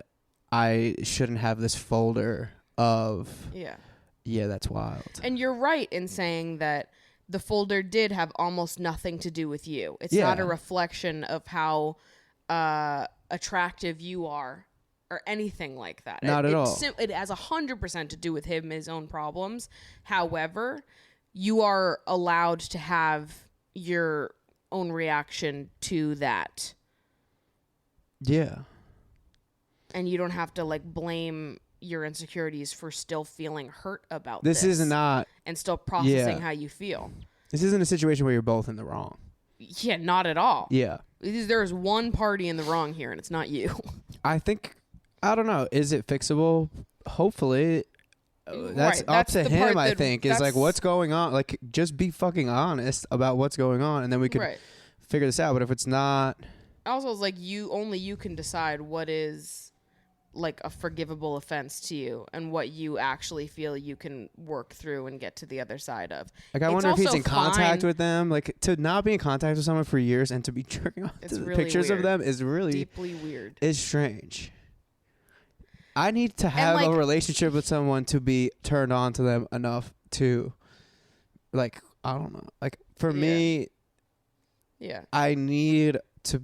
I don't know. Is that crazy? And you said that he's trying so hard to mend things. You told him you don't want him to constantly reassure me that you have all the answers you needed and now you just need time to process it on your own. I think that you're right. You do have all the information you need. But from this point forward, I don't think it's a matter of forcing yourself to get over it if you don't want to get over it or can't get over it. If this isn't something you can get past... that's fine. I agree. This is a violation. If this is it for you, I don't think that you need to feel bad about that whatsoever. He shouldn't have done it. It's weird. And it's not superficial. And then he lied. Yeah. What's superficial? She said that I never thought that such superficial things would impact me so much after all the work. It's not superficial. I see what she's saying, but totally.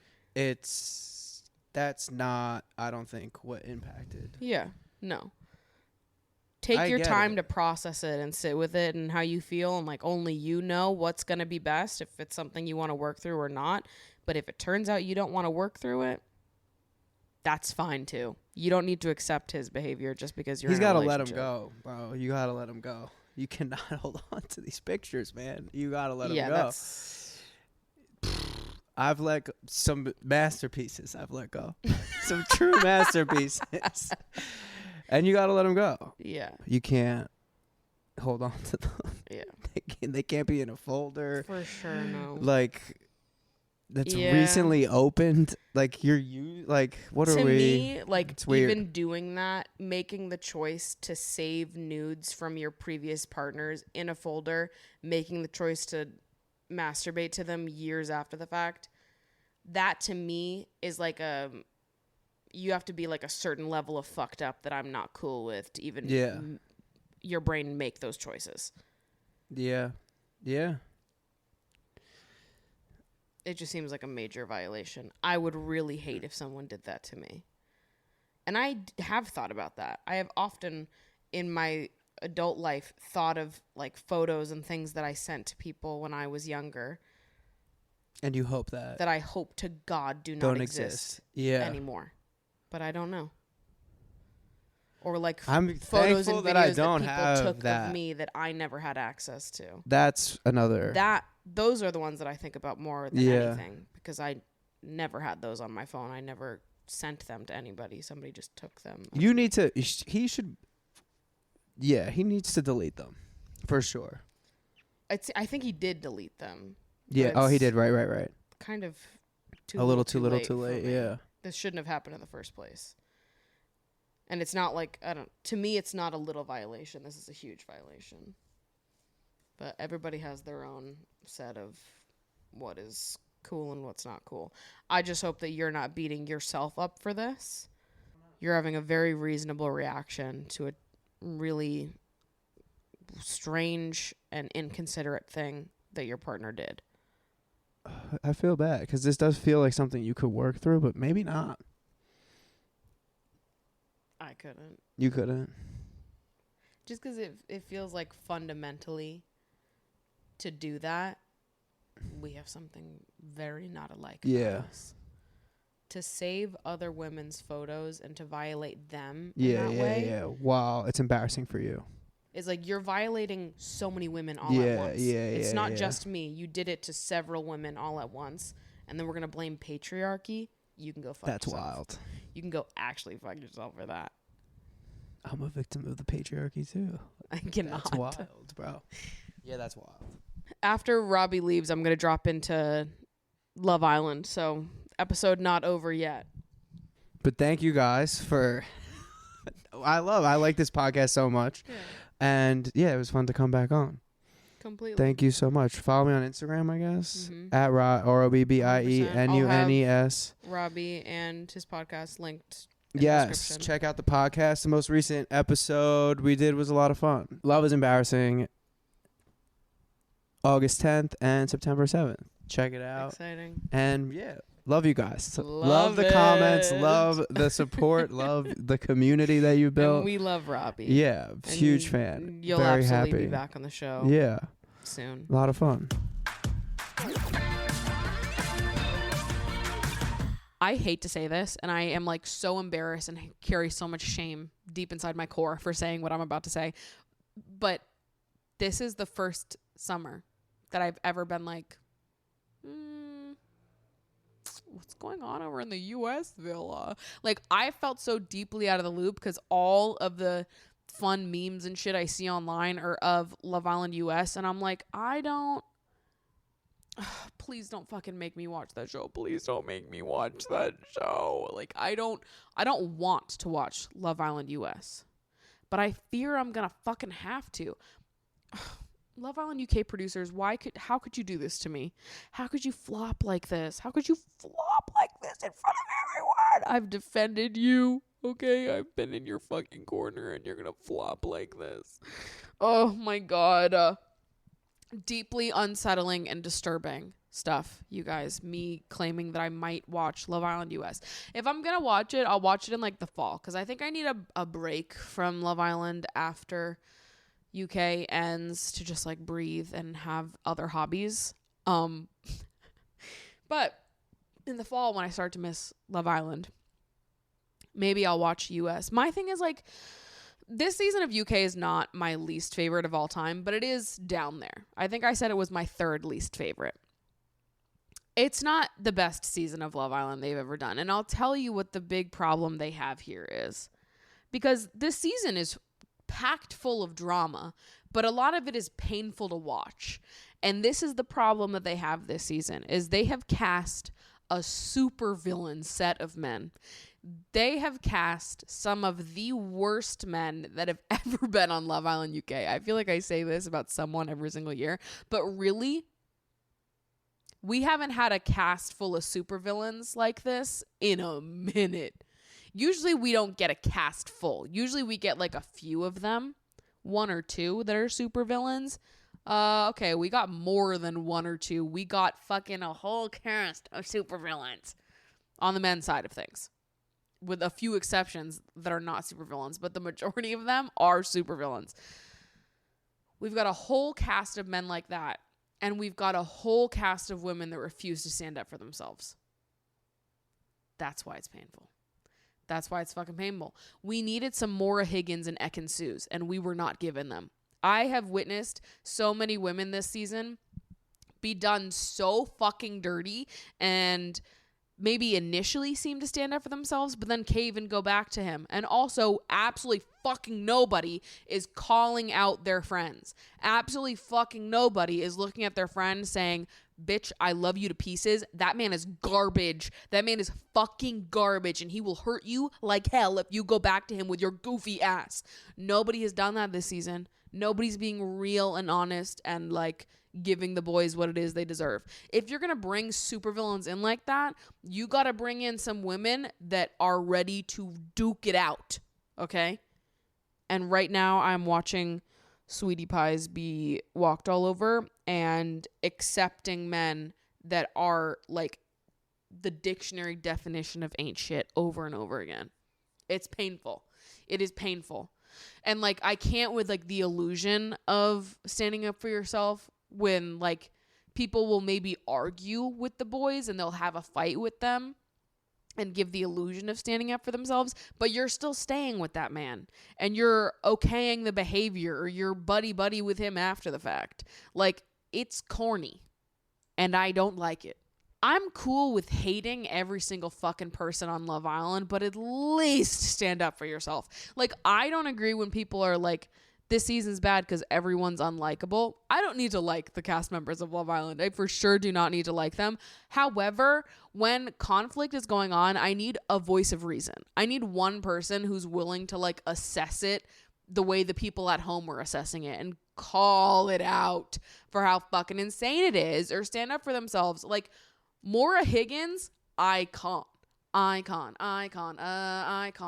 Same with Ekin-Su. And it was because they had no issue calling it like it was. More than Maura Higgins. That whole season 5 is so good for that exact reason. Because we've got like absurd. I wouldn't even say that season 5 has a ton of supervillains. They just have like the most fucking, like just the goofiest men ever in season 5. Paired with a bunch of women that will not fucking take shit from them. I love it. It is such a good fucking season. I can't this season, witnessing so many men behave like supervillains, do these women so dirty and have them crawl back to them every single fucking time. That is embarrassing. And it's hard to watch. Ugh. So for that reason, not loving this season. Fine, I'll say it. Not loving this season either. No, that actually pisses me off though. All right, we're back in the villa.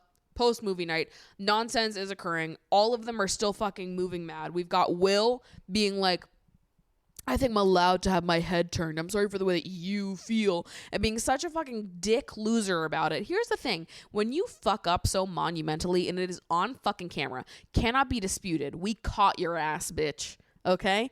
We got the proof. We got the evidence. There are hundreds of cameras in this villa. Okay? And your gut reaction is to do anything besides put your hands up and say, my fucking bad, you fucked up. What are we doing? To be doubling down, being like, what? So I'm not allowed to have a fucking crush? Like, what do you want me to do? Sorry the way that you feel. Not my problem. Like, shut up. You are a supervillain. What is this? Do you not have any empathy for the girl you claim to have feelings for? You are fucked up. Uma. Oh my God. I need Uma. Uma, please. Oh my fucking God. Uma was the only person I had like genuine hope for. Because I feel like Uma will like sometimes stand up to the other boys or to the girls. But within her own situation, I'm like, Mama, please, we cannot let him get away with this. And he is. He's getting away with this. Oh my God, it's so fucking painful.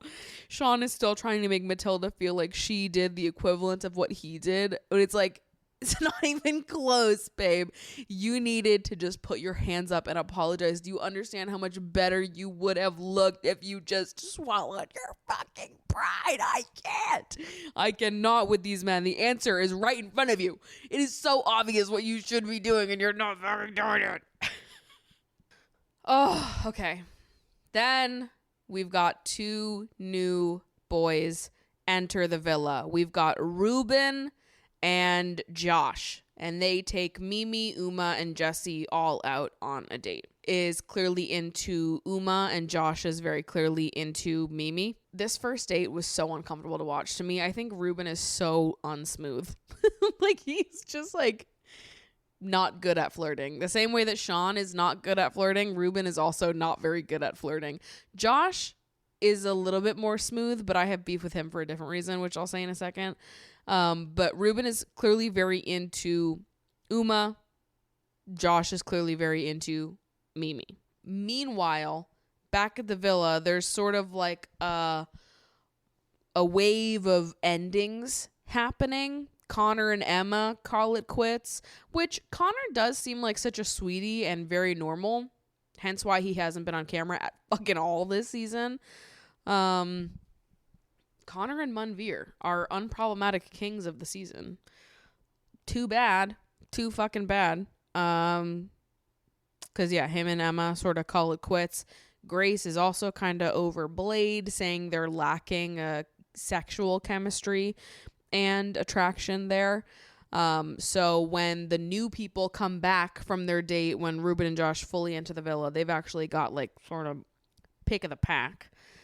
Because a ton of things just ended right as they were entering, which was lucky for them considering it's post Casa, and people that enter at this point have like a much worse chance of actually finding a connection just simply based on the amount of time that's left in the villa. Then fast forward a little bit, Josh ends up pulling Mimi to the hideaway and is like really laying it on thick to her, which is interesting because this is now like the second man that is like, in my opinion, love bombed her. Like, I said the same thing about Io. I thought that he was really laying it on thick at the beginning, but she seemed to like it. So I was like, okay, maybe she's into that.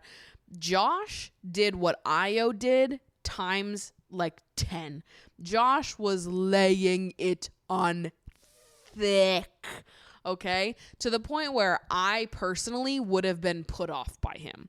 It was like profound love bombing that we witnessed because that man was in that villa for like mere hours, not even a full day. And he was like being very touchy-feely to Mimi, trying to make out with her, being like very, very full out, very all in. And it is like, damn, this is quick. But like Mimi liked it with Io, and it seems like she likes it with Josh. So maybe she just is into men that act like that. But I think I get a little put off when people are that passionately trying to make things physical that early on. That is a no for me. And it worries me for her, specifically knowing the situation that she has been in with Io and Jessica and Josh coming in late in the game. It almost comes off like he is trying to like really get in there and solidify his spot with Mimi quickly and to like escalate their relationship on a pace that's not quite normal. Because he is aware that he doesn't actually have that much time in the villa to like make that happen. I hate to say that, but that is what it comes off as to me.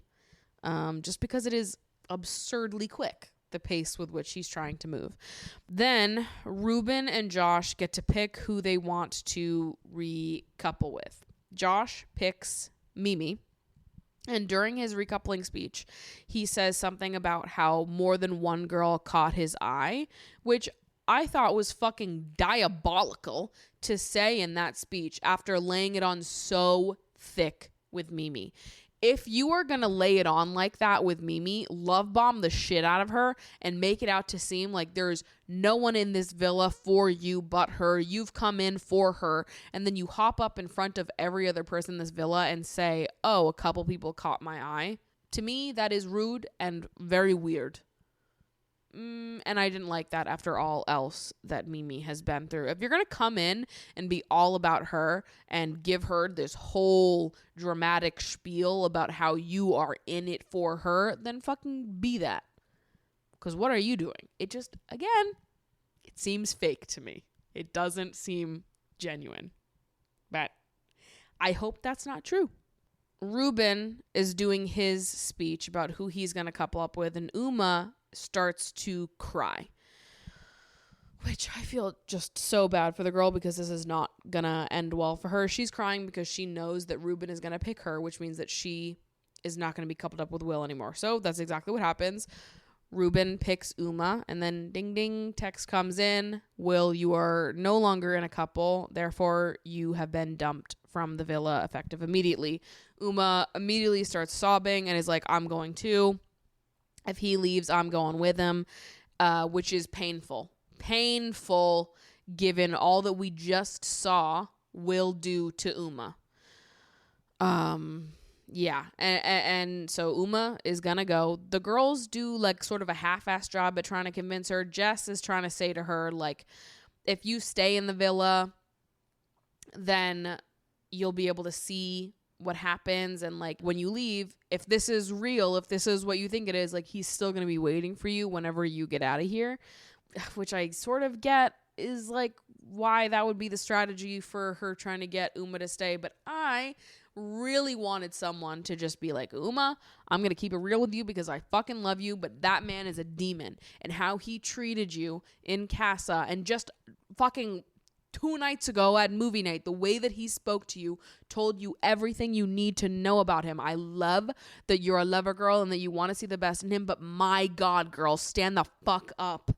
Because this man is not it. It's not it. So, anyways, nobody did that. It didn't land. Uma and Will left the villa. And then, once they got out of the villa, they started posting up. Will's on his fucking Instagram story posting the screenshot from the ending of The Hills, where it's like, and it was all a set and it was all fake and check that out. He's posting that screenshot on his story tagging Uma like, if you know, you know. Basically insinuating that anything crazy you saw him do on TV, actually, no, you didn't, because it was fake. Will suck a fuck, my guy. The producers might set up things to happen. They might tell this person, okay, go have a chat with this person. They might summon things into existence. Will, you made those choices all by your big grown up self. Okay? Those were your big grown up choices that you made, and you cannot convince me otherwise. We know that the producers have some part in manipulating the show. Fucking obviously, that is the job of a producer. We're not stupid. However, to try to get up on Instagram and gaslight the shit out of us in saying, basically, without directly saying it, that you'll never know what's real and what's fake, so just believe it all was fake. Shut up. Shut up, Will. You're not getting away with this. You were a demon. And sorry, they just don't pay you enough. They don't pay you barely fucking anything to go on Love Island. You do not have enough incentive to ruin your entire reputation like that because someone told you to. So we're not buying it. Shut up. Get real. Over you. Over you. We're all over you. We all see through the act. Will, jail time challenge. Okay? I'm done. Uma needs to get out of there. And I hope to God she does. But Uma and Will gone from the villa. My God. Tragedy. Tragedy struck that night. It really did. Then the next day there was a public vote, which there were 3 at-risk boys and 3 at-risk girls. The boys at risk were Blade, Hugo, and Io. And the 3 girls at risk were Jessica, like Casa Jessica, Jess, and Emma. 2 boys and 2 girls are leaving. The public vote determined who those would be, which means that Blade and Hugo are dumped and Jess and Emma are also dumped. Then we have Lolly enter the villa, and she invites Joey to the hideaway for a little date, then Connor, then Kieran, which at this stage is a very weird move since Kieran and Nicole are like effectively in a relationship. And Kieran has made it so clear that he is not interested in anyone besides Nicole. I hate to defend a 21-year-old man like this because we all thought that Kieran was going to be the worst this season, and he is actually one of the best. He has been like so like to his word, and he has said that he is all in for Nicole, and he has shown over time that he has meant it. My thing about Nicole and Kieran is that it's not even that they're bad for each other. It's that Nicole is not ready for a relationship. And I'm not totally convinced that Kieran is either. I think that neither of them are like that equipped to be in a relationship. But especially Nicole has like so many insecurity and communication issues to work on before I feel that she would be equipped to be in a relationship with someone. But like, they're not even necessarily not compatible. Like, I think they do work well together, to be honest. I just think that she is not ready to be in a relationship. I think, yeah, it's painful. A lot of their fights just lead back to like insecurity and stuff that probably should not be an issue. Not saying that he's innocent, but yeah, I don't know. That's been my assessment on Nicole and Kieran at this stage of things. But while that Lolly invited Kieran to the hideaway, Joey comes out first. Obviously, his date with Ollie was first, and immediately moves to the boys first instead of going to talk to Jesse, which is just lame, knowing that Jesse was like a little rattled by the fact that Joey got picked. Also, Joey is so deeply untrustworthy, so it was like, why wouldn't you just go talk to her first? I don't know. I do not trust Joey Essex. I don't believe that anybody should. There is a recoupling that happens. Lolly picks Connor. Grace picks Ruben. And the rest of the recoupling goes exactly the way that you think it will. And Kieran actually officially asks Nicole to be his girlfriend during this recoupling.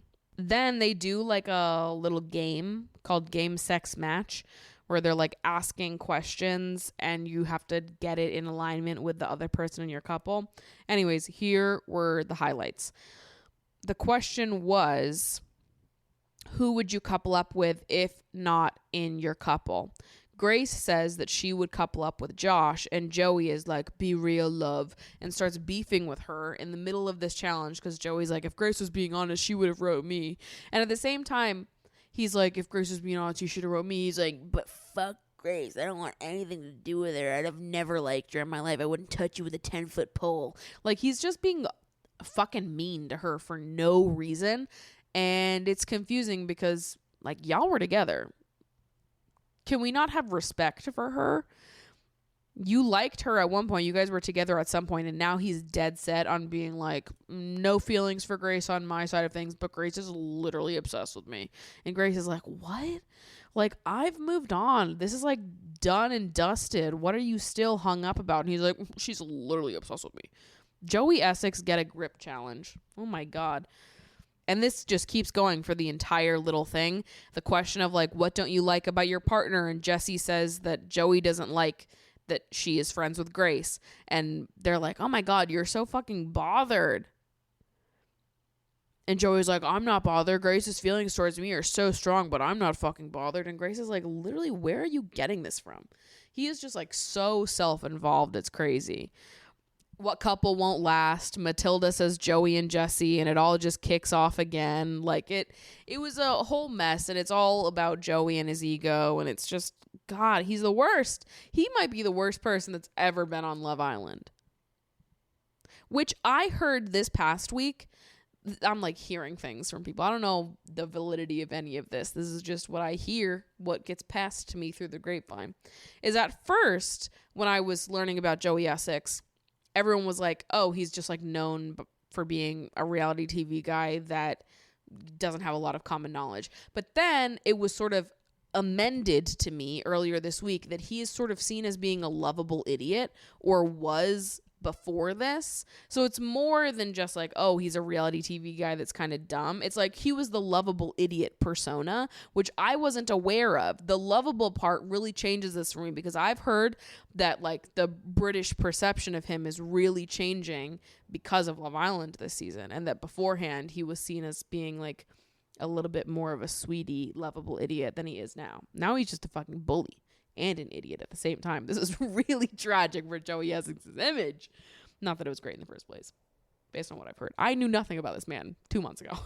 Then we've got Snog, Marry, Pie going on, which is always a mess. And the men never learn from previous seasons that you should always snog your own girl. Marry your best friend. Pie whoever you have beef with. That is the acceptable way to do snog, marry, pie. But there's always somebody that chooses to marry their partner and then kiss some random girl instead, and it always causes some kind of beef. This year, it didn't cause beef in the way you would have expected it to, but Joey chooses, of course, fucking Joey. Joey chooses to snog Nicole, which is fucking crazy and insane, considering that Nicole is now officially someone's girlfriend. Then he pies Matilda and has a go at Grace the whole entire time. He is just like a train wreck, that man. He is very crazy. Like, he's buck wild bananas.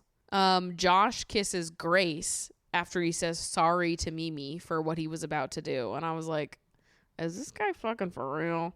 Like, he came in and love bombed the shit out of Mimi, and then he's like, but Grace, like, maybe I should make him Grace. Like, it's lame. It is lame. It is deeply fucking lame. Io chooses to marry Mimi, which, like, I understand why, and Jessica is being very understanding of stuff like that, but it's also so fucking messy, given everything going on, and Josh is gonna act all insecure about that, even though he chose to kiss Grace. So Mimi chooses to kiss Io, which is also messy, and I'm like, I don't know why Mimi is continuing to be, like, flirty and even remotely interested in Io, but of course, Josh starts kicking off about this, and Mimi's like, shut up, you kissed Grace, which is like, yeah, that did happen. Then later in that night, Mimi pulls Joey to the side and is like, can you tell Io to meet me up on the terrace? And Mimi goes up to the terrace and is sitting on the floor of the terrace so that people can't see them, waiting for Io to come up and meet her. When Joey goes to get Io and is like, Mimi wants you to come up on the terrace, Io was like, that is not a good idea. I shouldn't do that. Like, you know what that's going to cause if people see me. And Joey's like really trying to, you know, get Io to go up there. And he's like, no, I'm not doing it. If she wants to talk with me, she can come talk to me on the daybeds, which I will give Io credit for once in his fucking life. Good call. I think that he made the right choice not going up there to the terrace, because it would have been very disrespectful to Jessica. And also I think it's what needs to happen. This needs to be done. Io is not right for Mimi. He did her fucking dirty, and I'm not fully buying her story on the whole thing, which comes up later on, but her story on the whole thing was that, like, she wasn't trying to make a move on him or anything, or like be sneaky in like a suspicious way. She just wanted their privacy, because everybody always will like stare at them and be in their business if they're having this conversation just on the daybeds, which fine,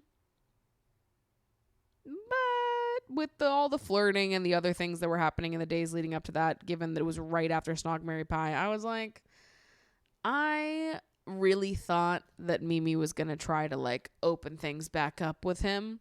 And I feel like if he had gone to the terrace, it could have happened like that. I don't believe that it was all innocent, though, especially when she was sitting on the floor of the terrace intentionally trying to hide. Like, it's just, I don't know. I think that if he went up there, we might have seen something different go down. But this is kept as a secret for a few days before people figure out about all this. Then we get to the vibe party, in which we're introduced to two new bombshells, the last bombshells to enter the villa, Lola and Harry. And Lola seems to know Joey. What a surprise. Allegedly, they've never talked, but Joey's liked a bunch of her Instagram posts and stories, and he doesn't follow her. And he recognized her immediately, was like, I know you, but I don't know who you are. So clearly Joey was just thirsting after her on Instagram. Anyways, Maya Jama is here. The public have been voting for the most compatible couple. The most compatible couple is Nicole and Kieran.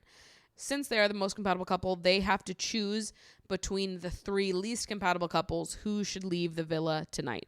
The three least compatible couples are Lolly and Connor, Grace and Ruben, and Jess and Io.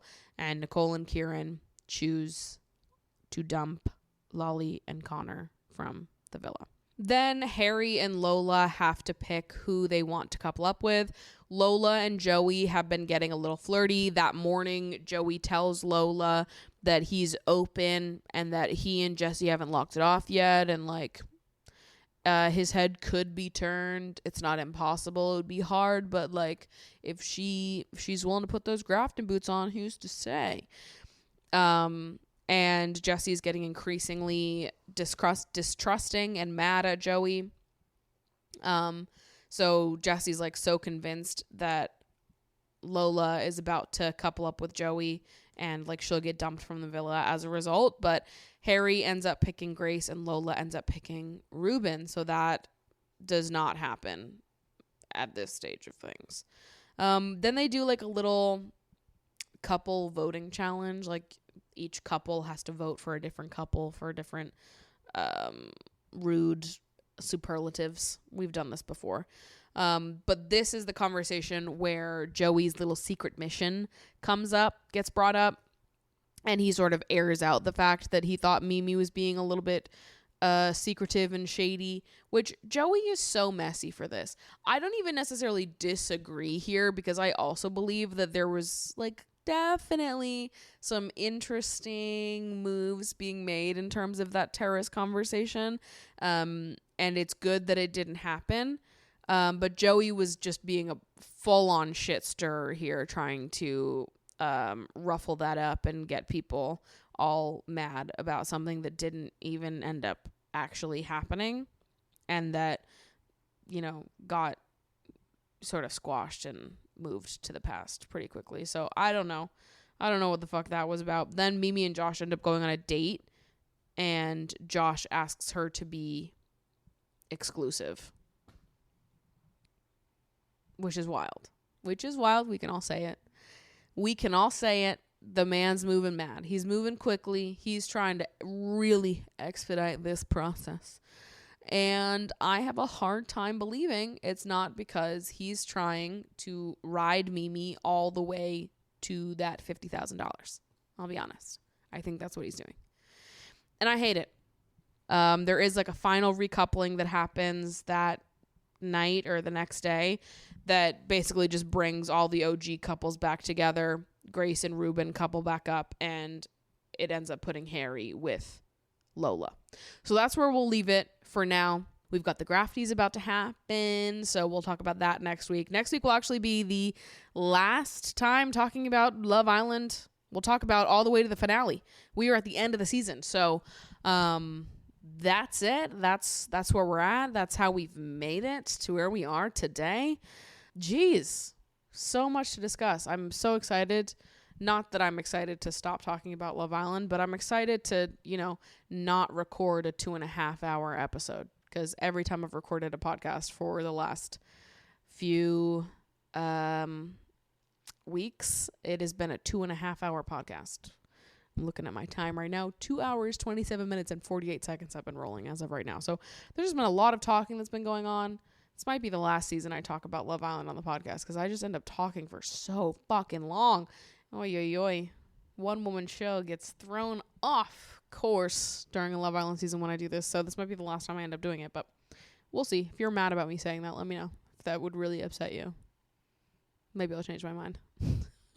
Anyways, maybe I'll watch Love Island US too. Who's to say? Who's to friggin' say what could go on in this place? All right. You'll just never know. I guess you'll have to tune in to hear next week's episode and see what happens and what goes down. I love you so much. I'll see you guys next week.